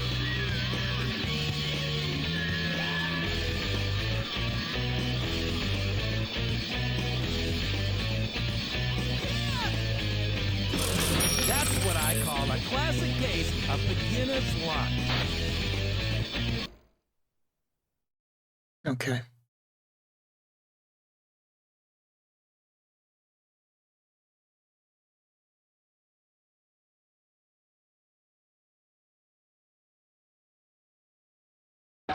We'll do one more level and then we'll rank. Skid Row again. Yeah, this game is just kind of, I don't know. It works, you know, but it's just not very interesting. I just don't oh my god, go. I just don't find the gameplay very interesting, like at all.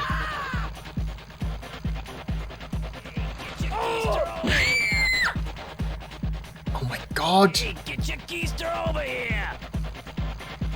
Got it.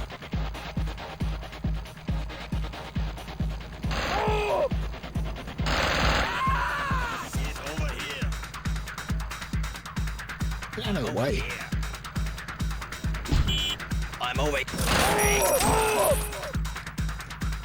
And it's confusing. Some things knock you off your bikes, your bike, while others don't. It's, I don't know. Oh, turn.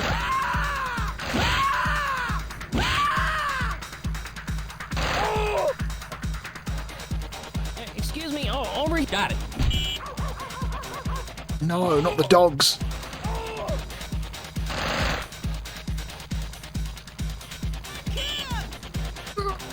Did I? Oh no, I didn't pass him. Over here! My grandma rides faster than you, and she's Nope. in a jar on the mantle. Get your keister over here. I'm dying over here. All right. That counted. That's good.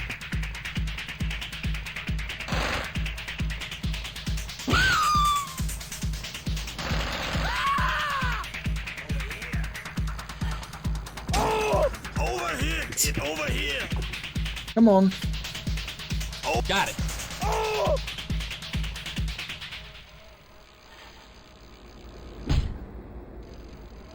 Yeah. No, no, that's very much not the right way.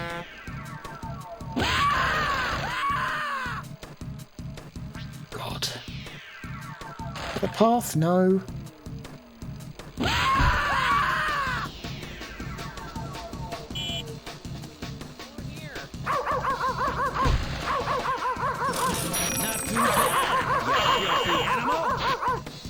Is that a Home Alone reference he just did? I think that was a Home Alone reference. Okay. Alright.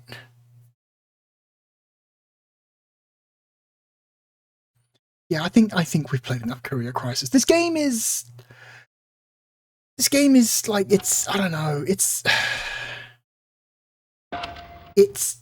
fine, but it's not exactly, I don't know, like it's kind of boring.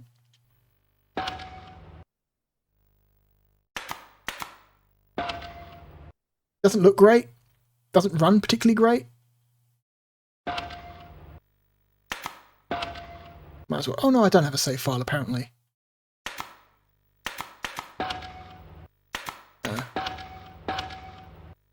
I guess you just start the game with multiple bikes equipped, which is a weird choice.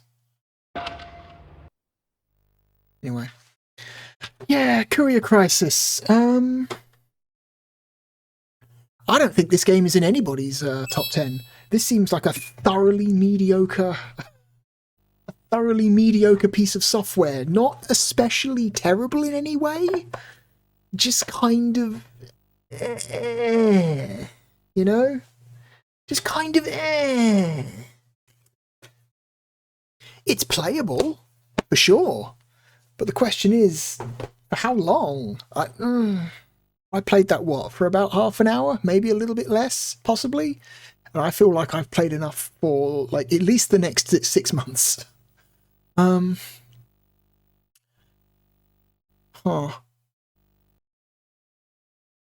So where are we going to rank Courier Crisis?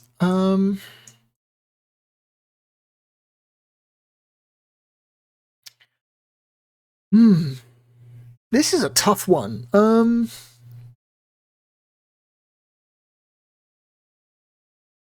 I think the game's main issues are that it's just kind of hideous.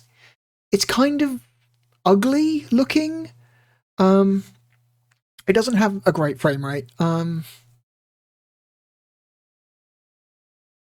the frame rate does seem locked.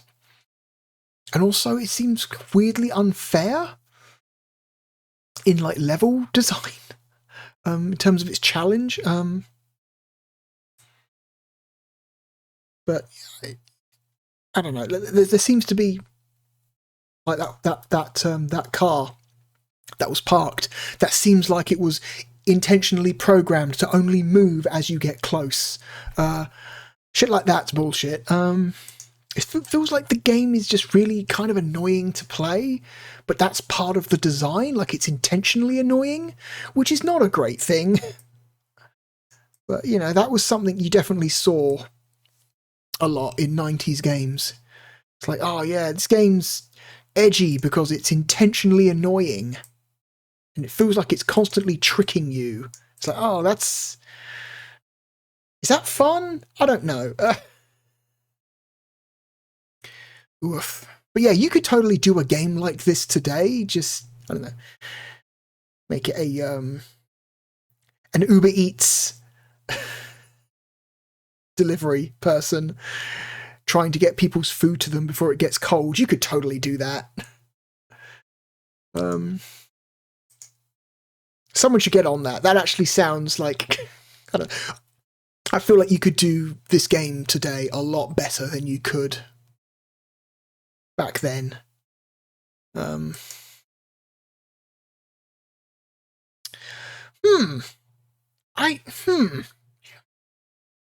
do I put this? I don't...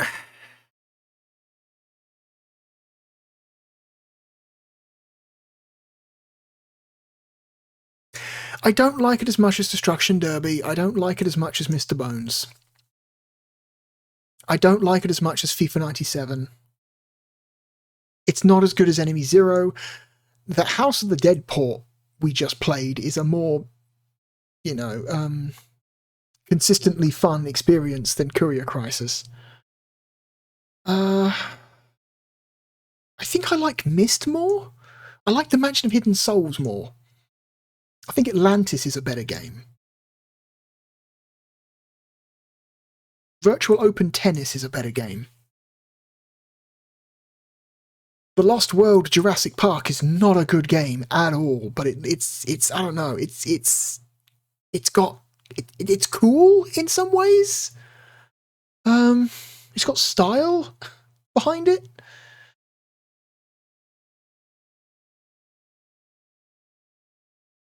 I think Victory Boxing is a better game. NBA Action 98 is a better game.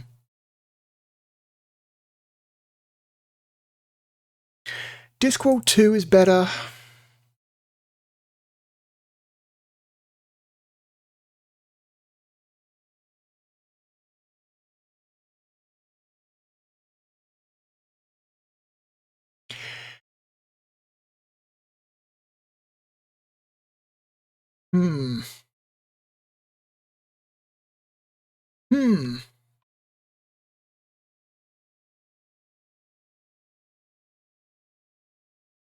I like it more than Clockwork Knight 2. It's a better game than Independence Day. I think it's a better game than Sega Touring Car, which puts it here.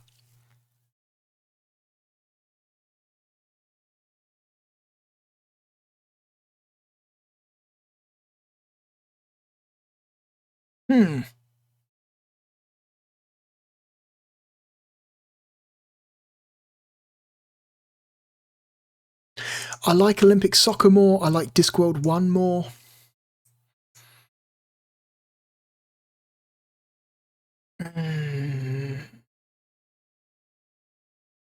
I think I would rather play Space Jam. Or would I? This is a tough one.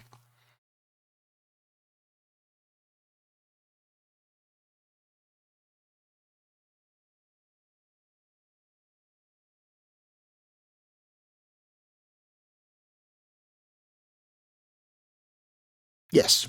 Yes, I would. I would rather play Space Jam. Courier Crisis is our new number 156. It's a really, I don't know, good concept, but the execution kind of sucks. It's an ugly, poorly performing, player hostile experience that kind of like you get sick of pretty quickly. They should try this again. I feel like technology and tastes have moved on, have improved enough since when this game came out that you could do another game just like this and make it a significantly more enjoyable experience. Who knows? Probably someone has. Maybe there is another take on this exact concept that I've just missed. Because it definitely seems like a concept that has legs. Or wheels, rather. Anyway, on to our third and final game of the video. Our final game today is a sports game. It is a soccer game from Silicon Dreams. Speaking of Silicon Dreams, they did... What did they do? They did another game. I swear they did. Oh, that's the wrong... No. Control F in the browser. There we go.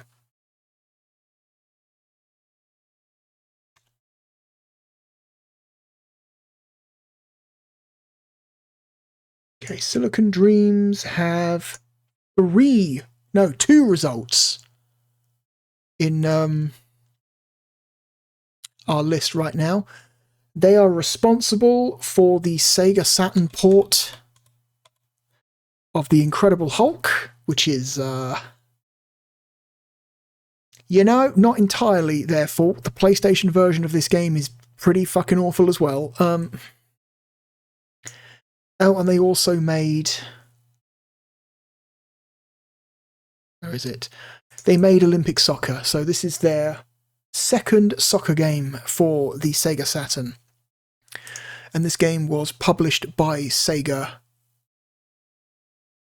in Europe. So... Oh, hang on, what am I doing? I need to bring up the cover art. The game is World League Soccer 98. Yeah. This is not just a port job, this is Silicon Dreams' game that they ported themselves. Unlike Incredible Hulk, which was a game they ported for another studio.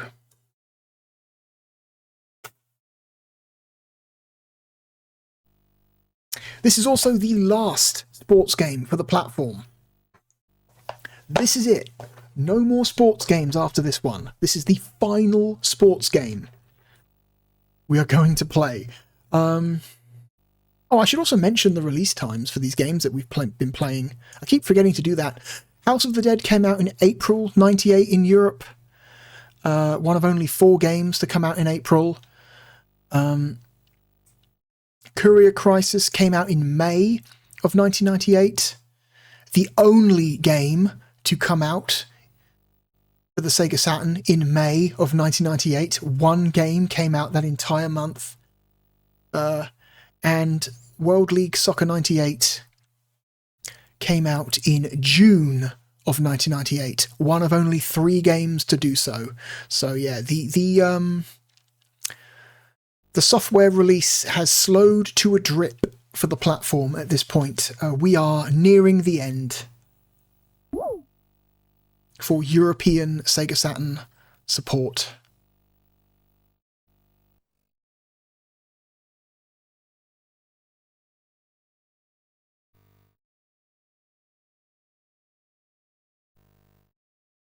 It's a nice high-res logo.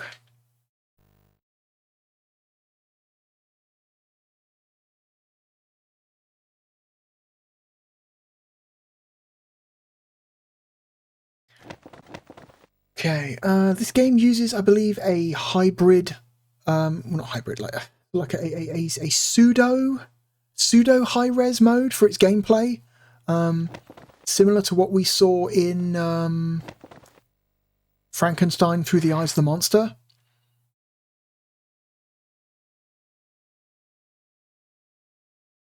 So the game is like high-res resolution. I think it's vertically, but horizontally it's low res. So you end up with this weird pseudo high-res resolution. What is this? Player editor. I'm going to turn the game down a little bit.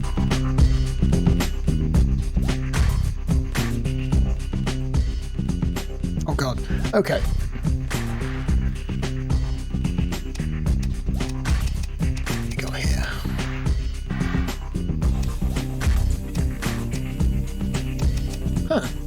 So you can edit the stats of each individual player if you want to. Hang on. Barnsley. Oh, you can change the name. Can you change the stats at all? It's cool that they've got like different stats for every possible skills. What is that? That's energy level, temperature? Is that what that one is? Temperature? Physical strength, running speed. Is that shoes? Shoe quality? What? Passing skill, shooting skill, heading skill.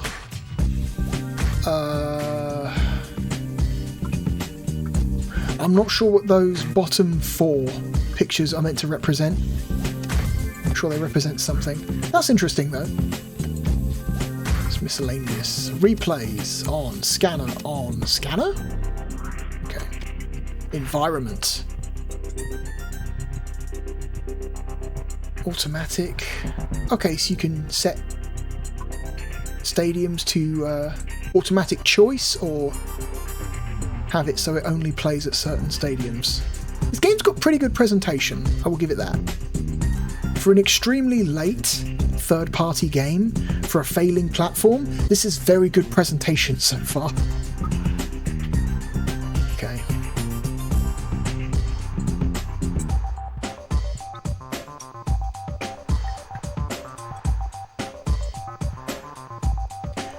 Got a good selection of stadiums, 14 in all. Automatics, we got snowy pitch, frosty pitch, normal pitch, lush pitch, muddy pitch, dry pitch. That's kind of cool. That's kind of cool. What's this time of day? Midday, afternoon, early evening, night. And I suppose like that affects the temperature as well. So I guess different temperatures change the gameplay in some way. That's kind of neat. I don't know. A lot of options so far. Controls. A to kick, B to pass, C to shoot, pass, shoot.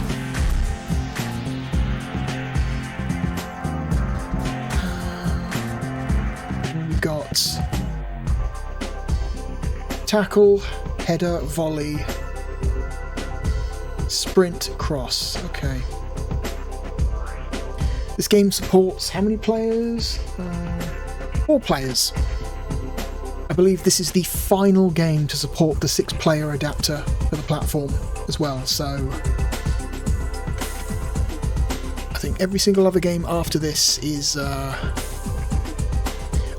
think this might be the last multiplayer game for the platform as well. Yeah, I'm looking at the other games after this, and yeah, none of them have multiplayer. They're all single-player games after this, so this is not only the last game to support the 6-player adapter, but the last multiplayer game. Game rules. End game. What? Time. Sudden death? Is that meant to represent sudden death? Okay, so sudden death, I think, is if you reach the end of the time and the score is a draw, you keep playing until the next team scores, I think is how that works. But we'll go with normal. Game duration, 5 minutes, a half, 10 minutes, a half, 15 minutes, a half. Oh no, this is the entire length of the game. Holy shit. 90 minutes, yeah, so that'll be 5 minutes for an entire game feels very short. Let's change that to, I don't know, 10 minutes. Fouls on, offside rule off. Sound options, commentary.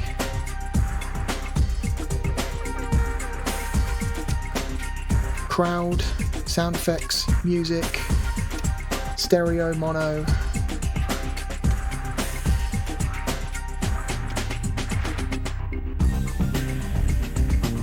Select human teams. Wait, can I at least choose what kind of game I'm going to play? Okay. Alright, American teams, Dutch teams, English teams, French teams, German teams, I don't know. International teams. Let's go with, I don't know, Blackburn.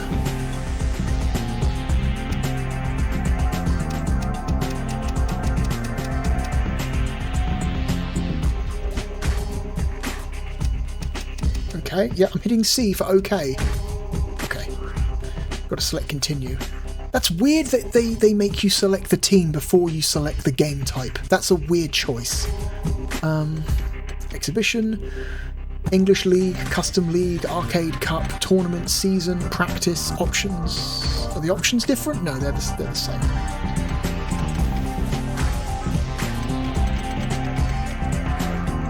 What kind of practice do we have? Oh, does this game support the 3D pad? Yeah, yeah, this game must support the 3D pad because it's got a picture of the 3D pad up there, so... That's weird. Sega Retro says this game does not support the 3D pad, so... Okay. I guess they were wrong again?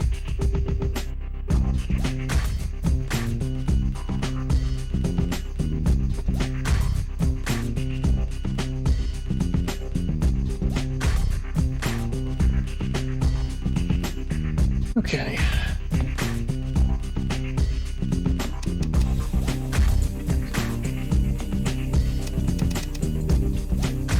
Changing rooms, you can change the... swap out the players, starting players, that's interesting.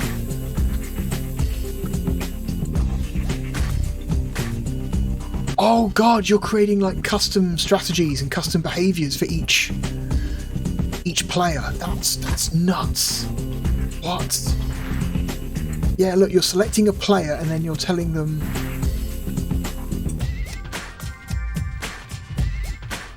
their role is zone marking, man marking, no marking. So you're changing their individual behaviors. That's really, oh my god, that's a lot.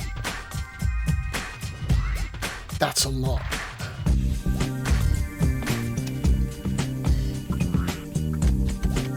Let's just do an exhibition. This game has a ton of options. Oh my god. I don't know, man. It's...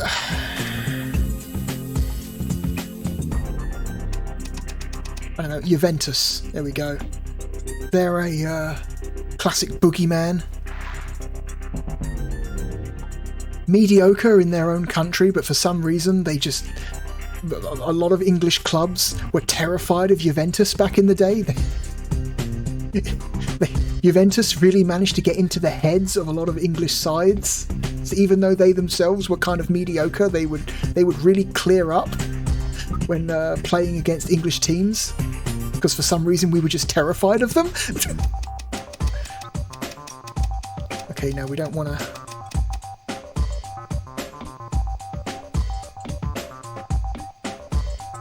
Huh. Play game.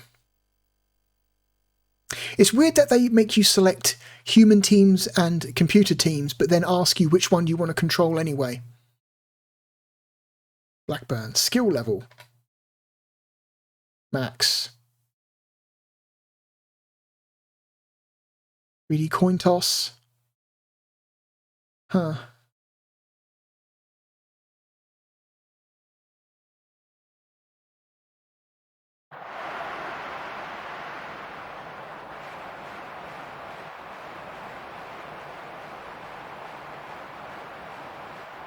You got a cool little 3D spinning map at the bottom of the screen there. Pretty decent presentation as well. Like, this is a much better looking game than Olympic Soccer was. Much better frame rate as well.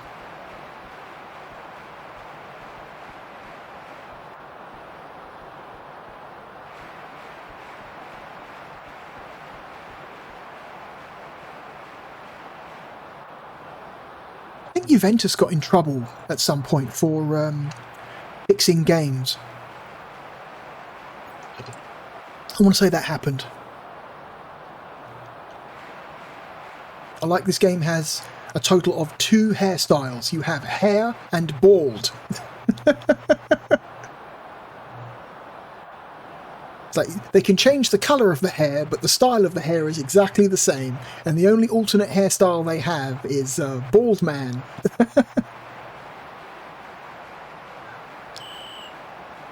You got a little, like a proper 3D ref as well. Oh my god.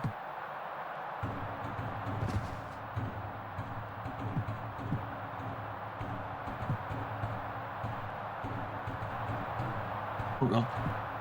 This is where I struggle to... You know what? This game has really good presentation. I'm pleasantly surprised. Like, I always knew that this was like a football game that a lot of people on the Saturn respected, but from like a technical standpoint, but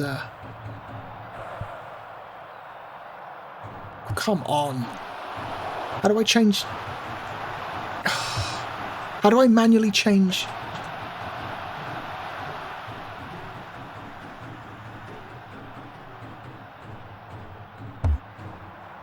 How do I manually change the player I want to control? I think...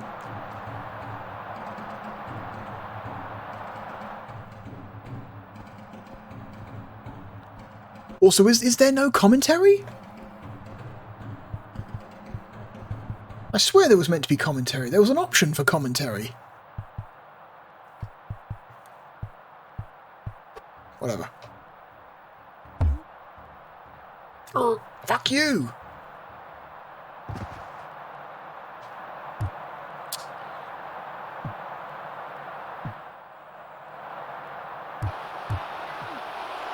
Okay. This game seems kind of brutal from like a difficulty standpoint. Also, there doesn't seem to be a way to manually switch control of what player I'm controlling. Oh, he's getting it in. That's it. Yeah, I think I'm hitting every button. There doesn't seem to be a way to manually switch control. I think the game just auto-switches control, and you just have to deal with whatever player the game gives you, which is not ideal.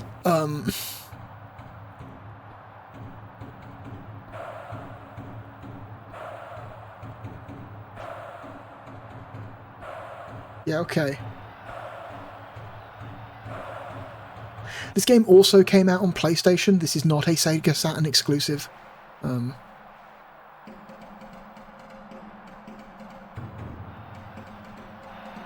Okay, yeah. Can we stop doing the replays now? Yeah, okay, yeah. Are we done? Thank you. Oh my god.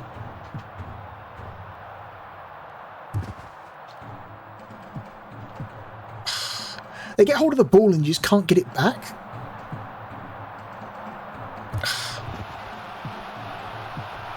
No, don't pass it back to him, you fuck. Okay, this game also cues inputs. I hit the pass button before the ball got to him, and when he picked up the ball, he immediately passed, which means this game cues inputs, which is not good. Don't do that. Can I stop? Okay. Fuck you.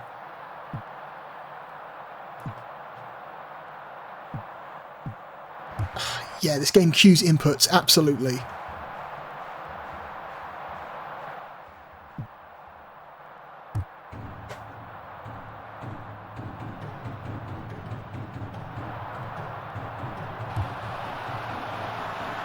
Fuck you.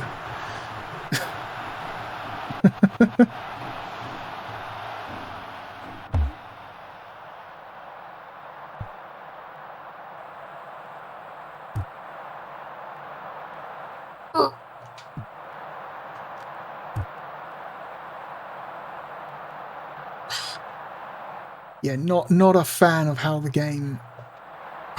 What?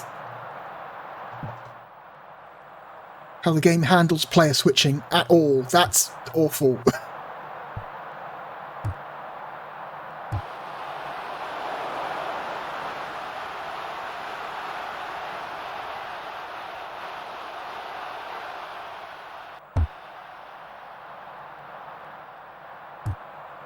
Also, making the head button the same button as the tackle button, bad choice.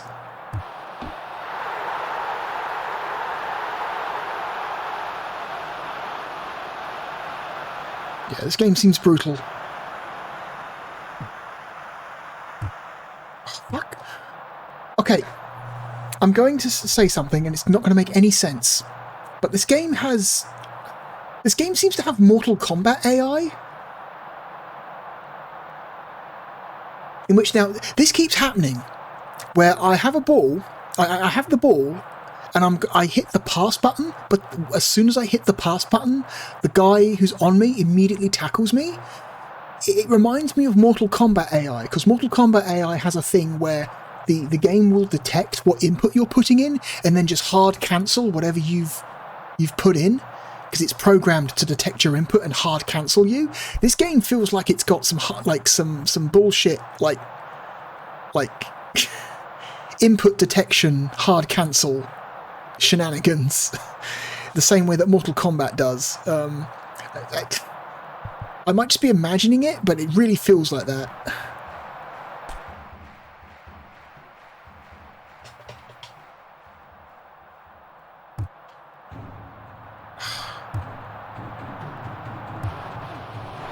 Fuck's sake.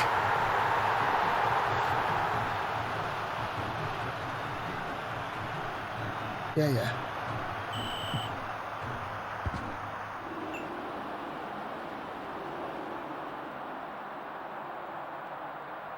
Frame rate's good though, really good frame rate, really good presentation, really good visual, as you know.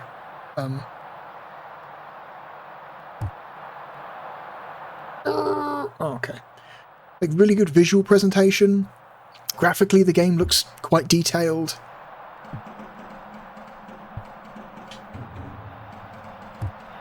You know, it's like it's up there with Sega's the Sega Worldwide Soccer games, and it definitely looks a hell of a lot better than any of FIFA's offerings on the platform.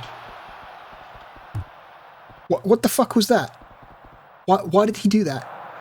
I didn't touch the directional input. All I did was hit the C button to kick, and he just kicked it down there. Oh my god. Yeah, really not a fan of the auto switching.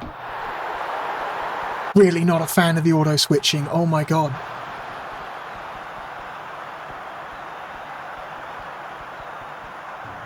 Not a fan of the auto switching at all. Also, I hate the fact that this game makes the header, like the head button and the tackle button, the same input. So you end up hitting you got to tackle someone, but the ball might be slightly off the ground, and that means the game wants you to headbutt instead of tackle, which is bad. I don't think I like the way this game plays. Okay, it did it again. It did it again. I hit pass, and then the game immediately hard cancelled me at the exact same moment I hit the pass button. I think the game is doing that. The game is straight up using Mortal Kombat input detection. Fuck that shit. Oh my god.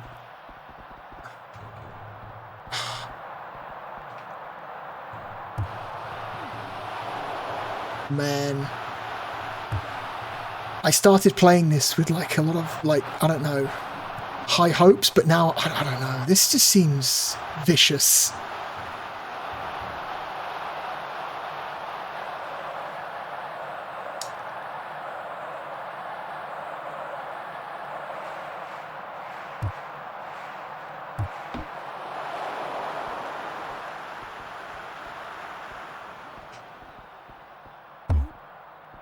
What was that? Oh, fuck you! Oh my god! Okay.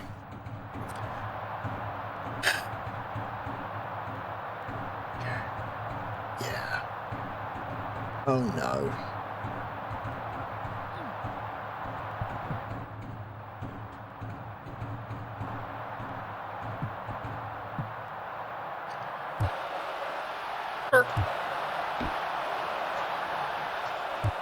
No! Turn, you prat! I was holding right. I was holding right on the input, and then he just kicked into the net anyway. I don't like how this game controls. No, not a fan. No, don't like this game's controls. If I'm holding in a direction, I expect you to kick in that direction. Oh my god. Yeah, not a fan of this. I had high hopes coming into this, but now I don't know. Doesn't really matter how good the game looks and runs if it's not fun to play. What the fuck was that? And also the AI seems way too fucking aggressive, and there's no option to lower it.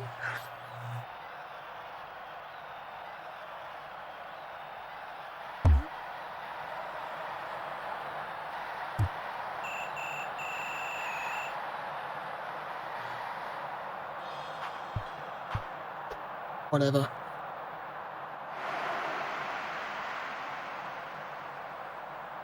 Whatever.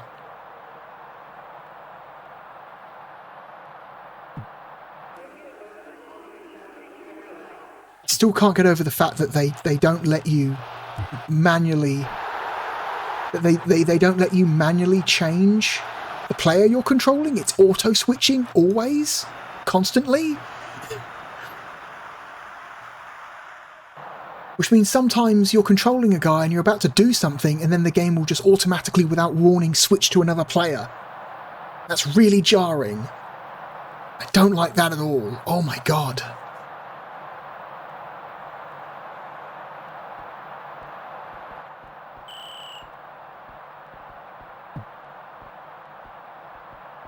What the fuck was that? Why did you let go of the ball? That's fucking stupid.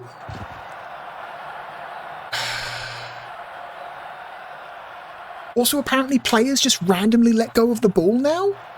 What is this?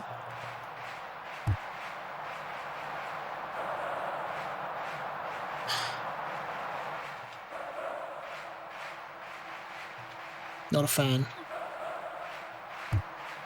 Not a fan.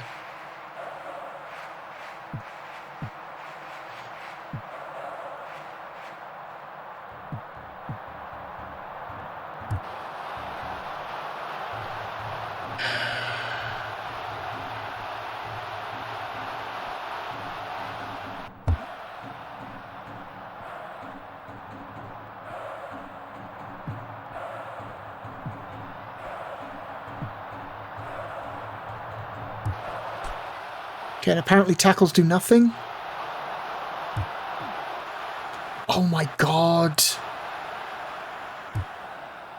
Again, I was holding left on the direction when I hit the shoot button, I hit the kick button, and then he just kicked it in the direction he was facing, didn't turn in the direction I was telling him to. Awful. Awful game. Awful feeling game. Oh my god. No one does anything you want them to do, or what you expect them to do. Holy shit.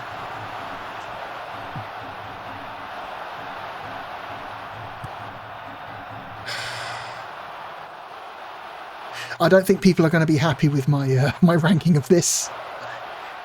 I can't fault the presentation. The presentation is great, especially for a third-party game. But, oh my god. Playing it. Try playing it. Oh my god, my tackle actually connected.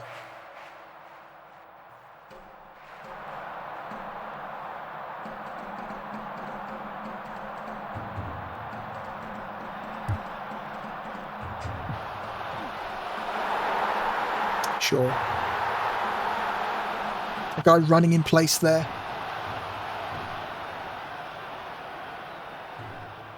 Ball physics seem decent. And it's a proper polygonal ball as well. It's not a sprite. That's weird. It's weird that they would spend polygons on the ball when I want to say every single other football game for the platform just uses a sprite.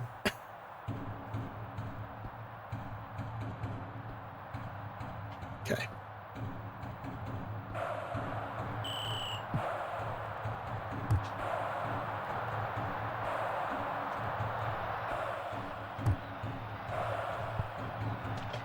Fuck off.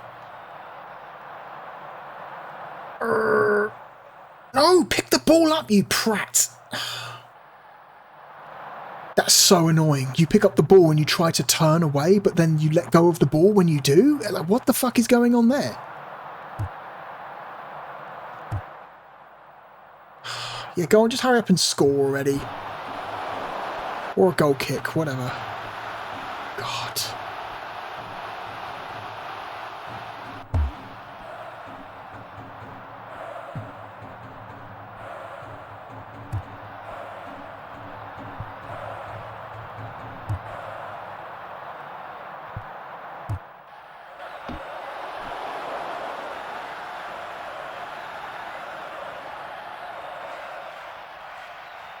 Was that me?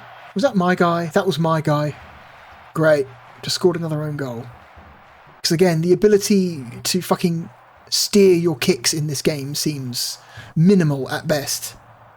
Again, kicking in the direction that I was not holding. What the fuck is going on?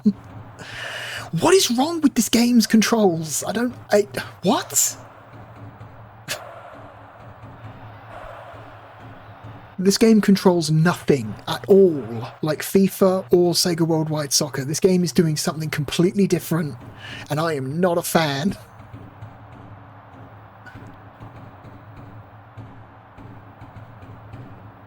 Yeah, that's right. Look at walking shame.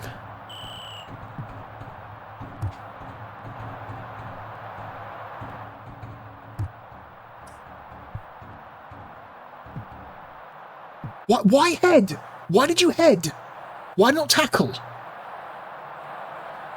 Oh my god, the decision to make head and tackle the same button input is a fucking terrible one. Oh my god. What a terrible decision.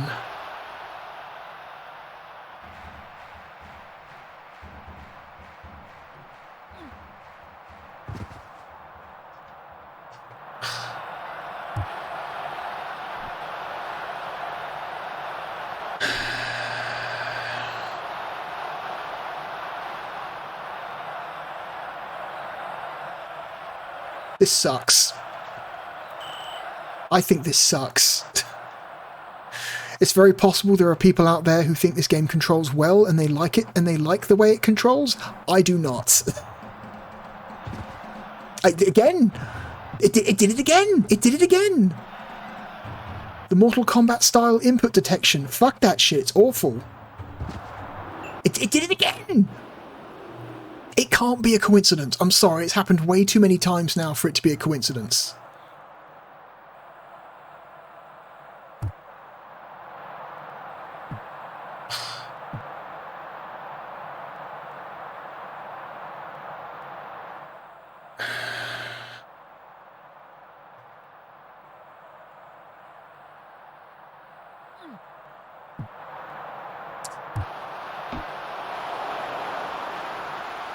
I want this to end.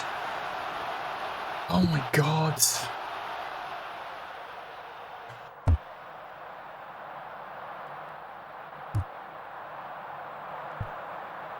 Yeah. Tackles always miss, or they go in the wrong direction. Nothing happens the way you expect it to happen. And it's very frustrating.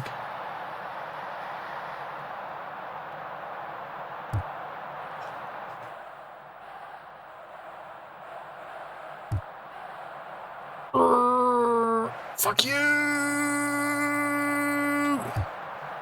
No, why did he not tackle to the guy that was directly in front of me? I hit the fucking pass button. Why did he lob it? What the fuck was that?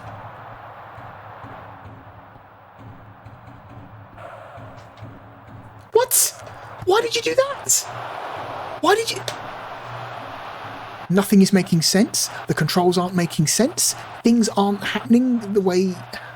I'm sorry, it's just, this is so bizarre and jarring. I hate the way this game controls. Oh my god. I hate this.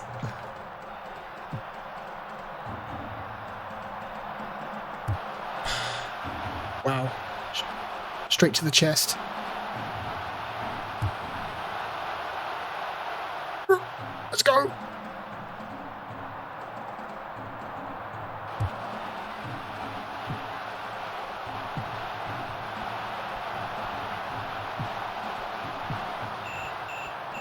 Thank God.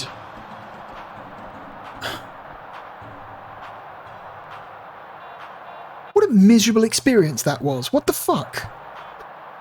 Hang on. I'm going to go through the options again. See if there's something I missed, because that was insane. Like, what was that? Like, I'm not over-exaggerating when I say the game does not control the way you want it to control. What? So many weird choices.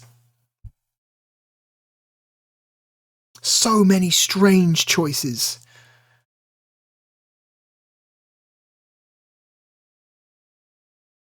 Hang on.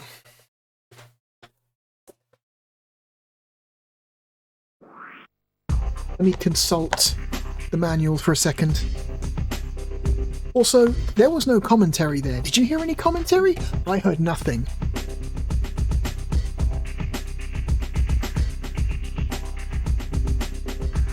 Kickoff, shoulder barge, header, pass, tackle, shoot, volley, pass through, chest, sprint, cross. Okay, so you can change player. The right shoulder button changes players, but it also apparently auto changes as well. Which, please don't do that. The only time a game should auto change the player you control is if the ball lands in the possession of one of your team members. Other than that, do not auto change. Miscellaneous. Replace scanner language. No. Environment. No.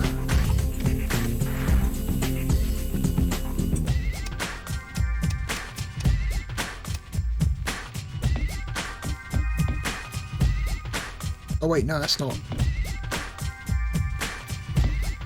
Oh god. Kick. Tackle, volley. Yeah. So it says change player in the manual, but it doesn't say change player in the controller screen, which is confusing.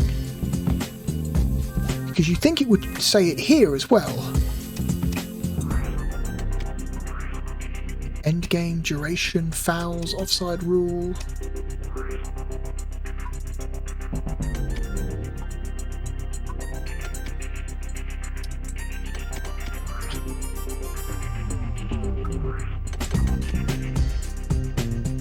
One moment, I'll be right back. Okay, I have returned. Shall we try that one more time? Maybe it was because I was just playing as Blackburn? Blackburn are not a particularly skilled team? I don't know. Let's go with Night, Snowy. Let's go to one of the big stadiums. Stadium 14. Yeah, there's no, like, difficulty options at all. Like, at all in this game. There are no difficulty options.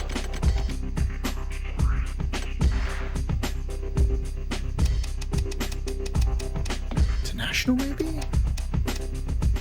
I don't know. I don't know. Japan! And again, it's weird that they make you select a team before you select the game type. That's a weird choice. This game is full of weird choices.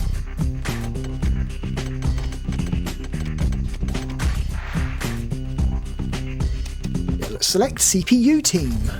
So, you can't have an international team play a club, which is a weird limitation that isn't in the FIFA games. You can have whatever fucking matchup you want in the FIFA games, realistic or not, no one cares. But this game doesn't let you, apparently. Okay, National 2. Japan versus, I don't know, Turkey. And even though you've already selected what player team, you know, the quote-unquote player team versus the computer team, it still asks you which team you want to control. That's weird. Very strange. Very strange. Yeah, like I said, a lot of strange decisions. Okay, we won the toss. So is that our skill level? Is it saying like, hey, what's your skill level? Is this in fact the difficulty selection? Is that what we're choosing here? By setting it to max, are we increasing the difficulty? Or are we changing? Like, I don't know. Well, let's experiment. Let's lower the skill level and see if that has an effect on the difficulty level of the game. Kick off.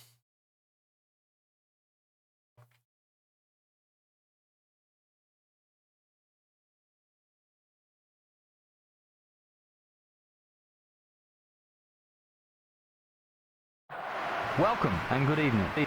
With two sides like this should be a great friendly. Japan have won the toss and they will kick off against Turkey. And now we hand over to our match commentator, Peter Brackley. I wonder if there's a cracking atmosphere building and we're almost underway. Is the commentary exclusive to international games? Because that's strange.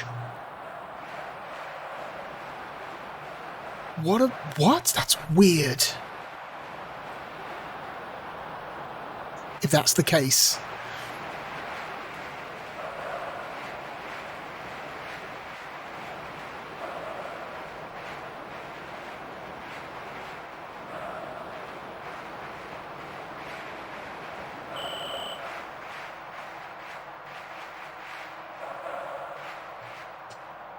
The referee has blown for the kickoff. Away we go.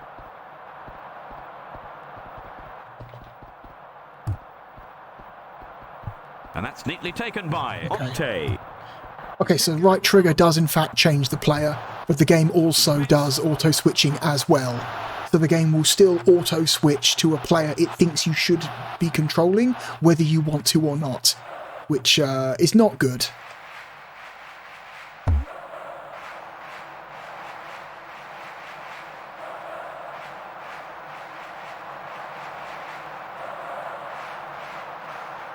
Again, I'm not changing players here. This is entirely the game doing that. Suat. And that one's gone into row Z, and he's headed it back again.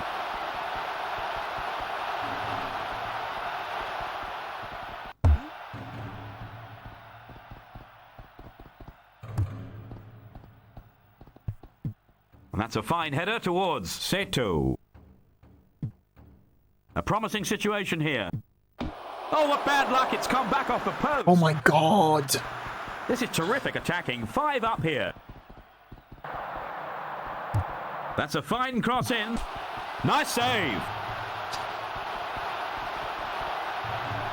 God.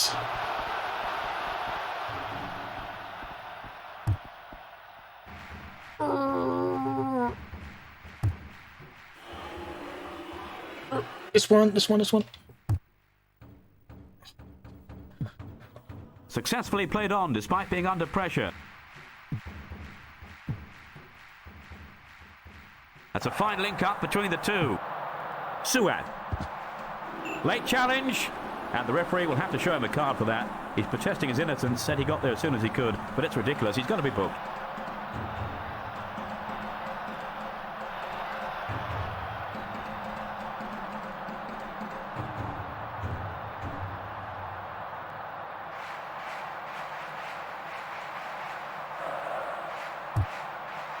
But that's well taken care of by the keeper.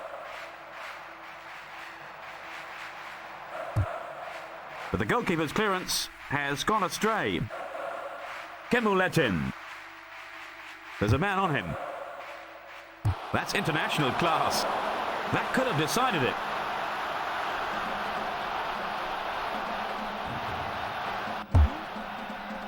Still we await the first goal. Fine header by Octay.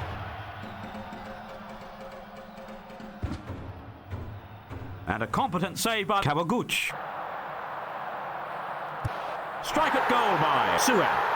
Yes! Beautiful chip by Suat.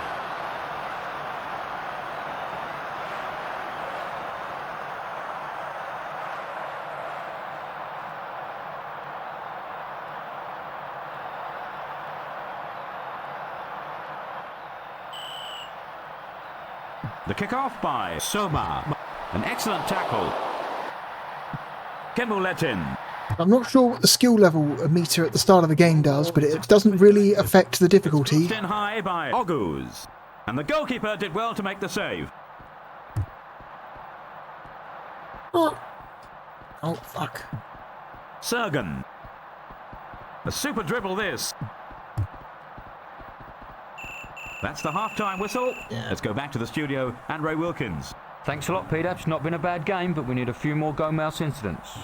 Turkey deserved to be in front. They've had most of the shots in the first half. All of them? Yeah, I don't know. I think I've played enough. I've played enough. Yeah,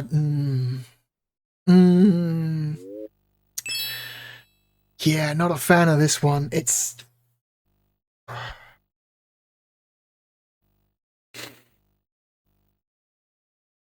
Uh-oh.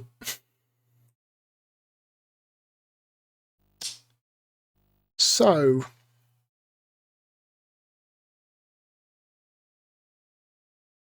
where am I going to put World League Soccer 98? Not very high. This is a bummer. I really wanted to like this one. You cannot fault the presentation at all. The visual fidelity of the game is very nice. The animations are good. The ball physics seem good. The menus look nice, if they're a little confusing. Like, visually, this game is extremely good, especially for a third-party game. Like, wow, okay, this is... the frame rate is good. Nice, smooth frame rate. I don't think I noticed any frame drops at all the entire time. On a technical level, this game is extremely good. On a gameplay level, I don't like it at all. Let's go down the list, shall we? Automatic player switching, whether you like it or not. The game has manual player switching, but it doesn't turn off the automatic player switching, which is annoying. Input detection hard cancel bullshit, aka Mortal Kombat AI, where the game will detect that you're about to pass the ball to another player and just automatically hard cancel you. Like, fuck that. That's not fun. You don't auto aim with your shots, with your shooting. The game prioritizes the direction you're facing rather than like the direction your character model, the player, is facing, rather than the direction you're pushing on the D-pad or the analog nub. So you better make sure that the player is facing the direction you want them to shoot before you hit the shoot button. Otherwise, they're just going to kick in whatever direction they happen to be facing at the time. Regardless of how long the animation is, or where they are, or oh my god. Input queuing. Input queuing. Bad. Don't input queue. Oh my god.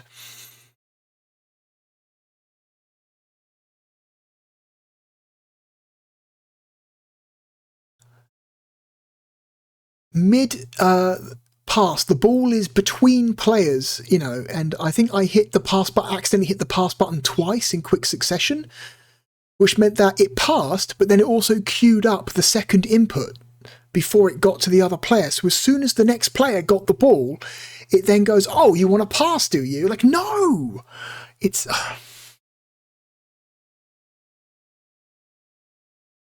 better difficulty options would be nice. It seems the game only really has one difficulty setting, and it is aggressive. Very aggressive. CPU players are on you immediately. They give you no room at all to maneuver. It kind of makes the game not fun to play. The menus are strange. Like, they look nice, but they're strange the way they're laid out. The way the game will ask you, like, before you even have an opportunity to select a game type, they make you pick a team before you pick whether it's an exhibition game or a league or a tournament or anything like that. And then they make you pick your opponent after you select the game type. But then they make the point of saying the first team you select is human controlled, the second team you select is computer controlled, but then before the game begins, you just decide which team you're going to control anyway. The menus are really confusingly laid out. A lot of really strange decisions. in the making of this game. Which is really weird. Like, they spent all their time making the game look good and run well, but maybe they didn't. I don't know. They didn't make it play well or control in a way that's not intensely annoying. God, like.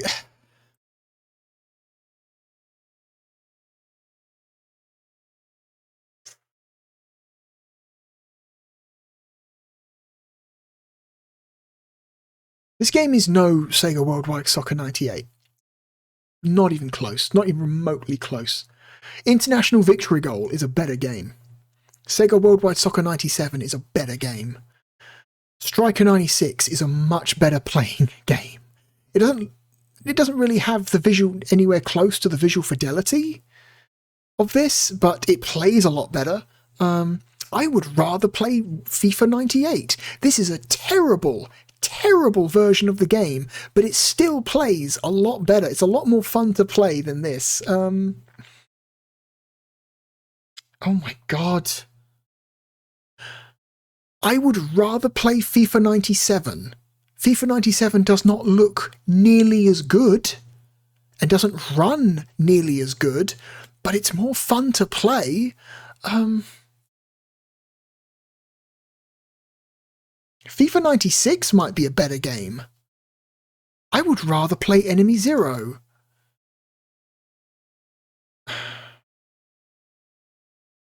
I'm assuming Olympic Soccer had similar gameplay? I don't remember, because it's the same developers.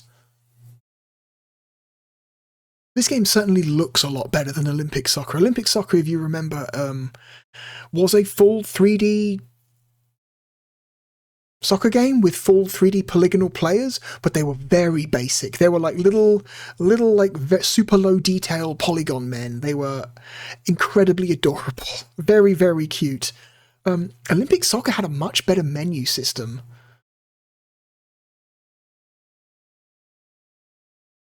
I remember the menus in Olympic Soccer being really neat.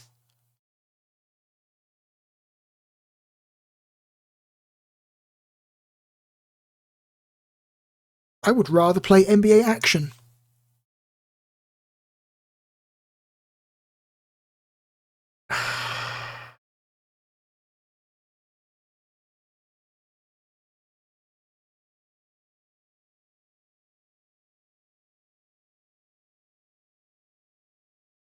This is man, I had all this game had all the goodwill in the world from me, and then I played it and it's like, oh my god, it's like running face first into a brick wall. It's like, what?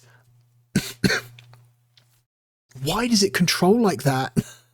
Why did they make the decisions they made?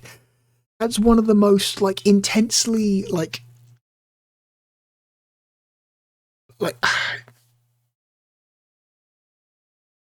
just alien experiences I've ever had with a football game. Like, my god, like every decision they made in terms of controls and gameplay feel just feels so off. Which again is a massive shame because the game looks so good and runs so well. What a bummer.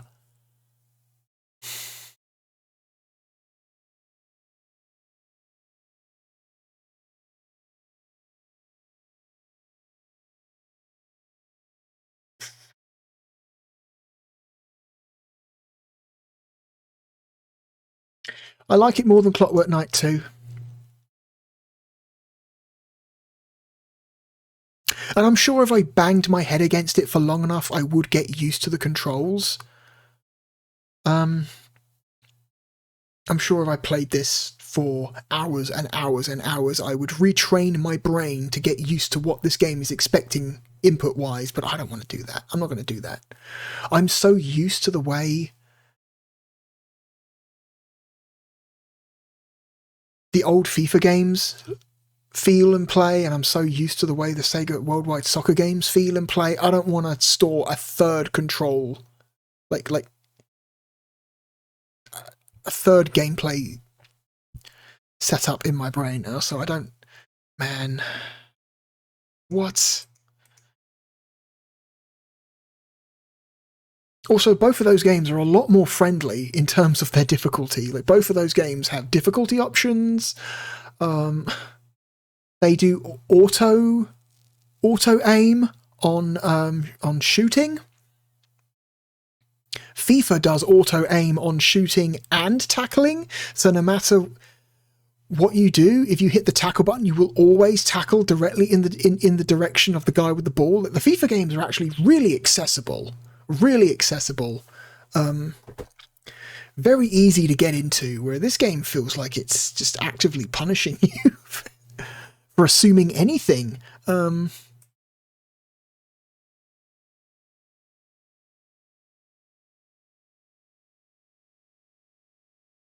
Fuck.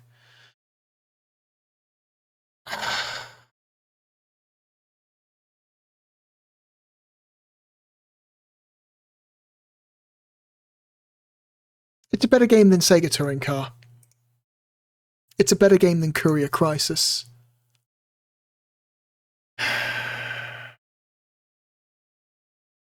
It's better than the Saturn ports of Discworld.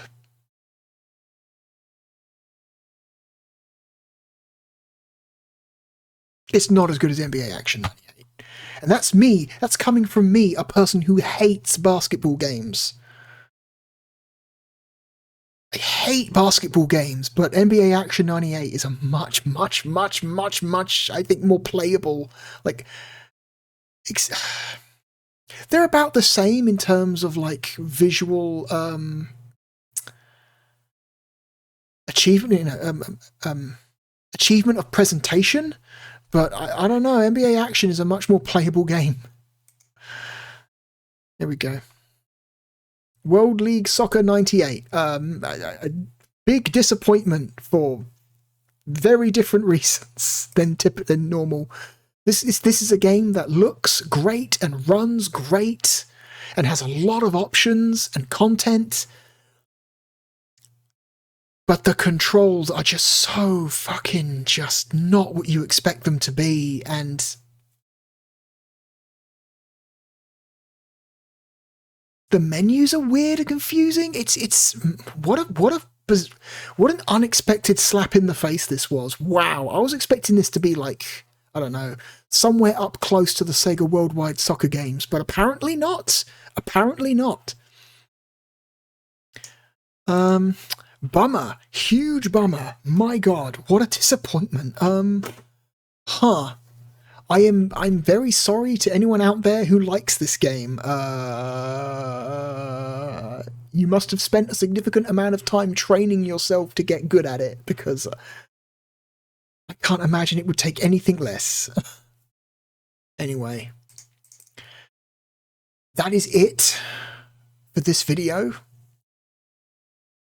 We have finished our final 3-game episode. We have ranked a total of 236 games so far.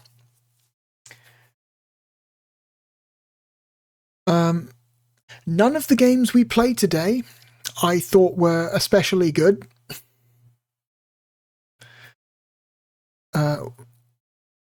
All for very different reasons, I feel. Anyway.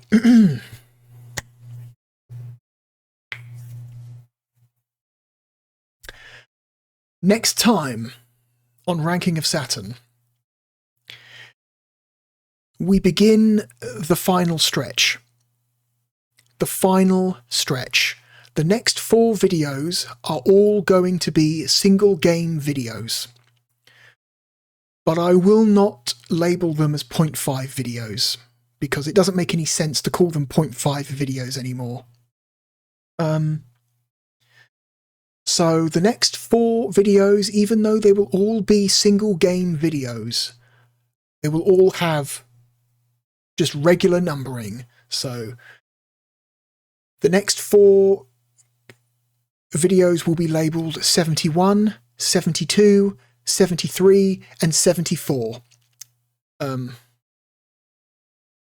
because there's no point in calling them 0.5s. It makes no sense. It's weird. I kind of regret using the 0.5 system now, because when I originally laid out the plan, my episode plan for this, I had it so there were no single game episodes next to each other. It was always going to be at least one 3-game episode between every single game episode. So the 0.5 system made sense. But then when I had to reorder all of the games due to the release date confusion, remember I did that? I went through and looked at the last modified date on every single ISO file, and then reordered the remaining games based on those. I ended up with 4 games at the very end that, frankly, need videos to themselves. So, oh well. It is what it is. It is what it is. Nothing we can do about it now. The next time you see me, we will be playing an adventure game. In fact, the final adventure game to come out for the system in Europe.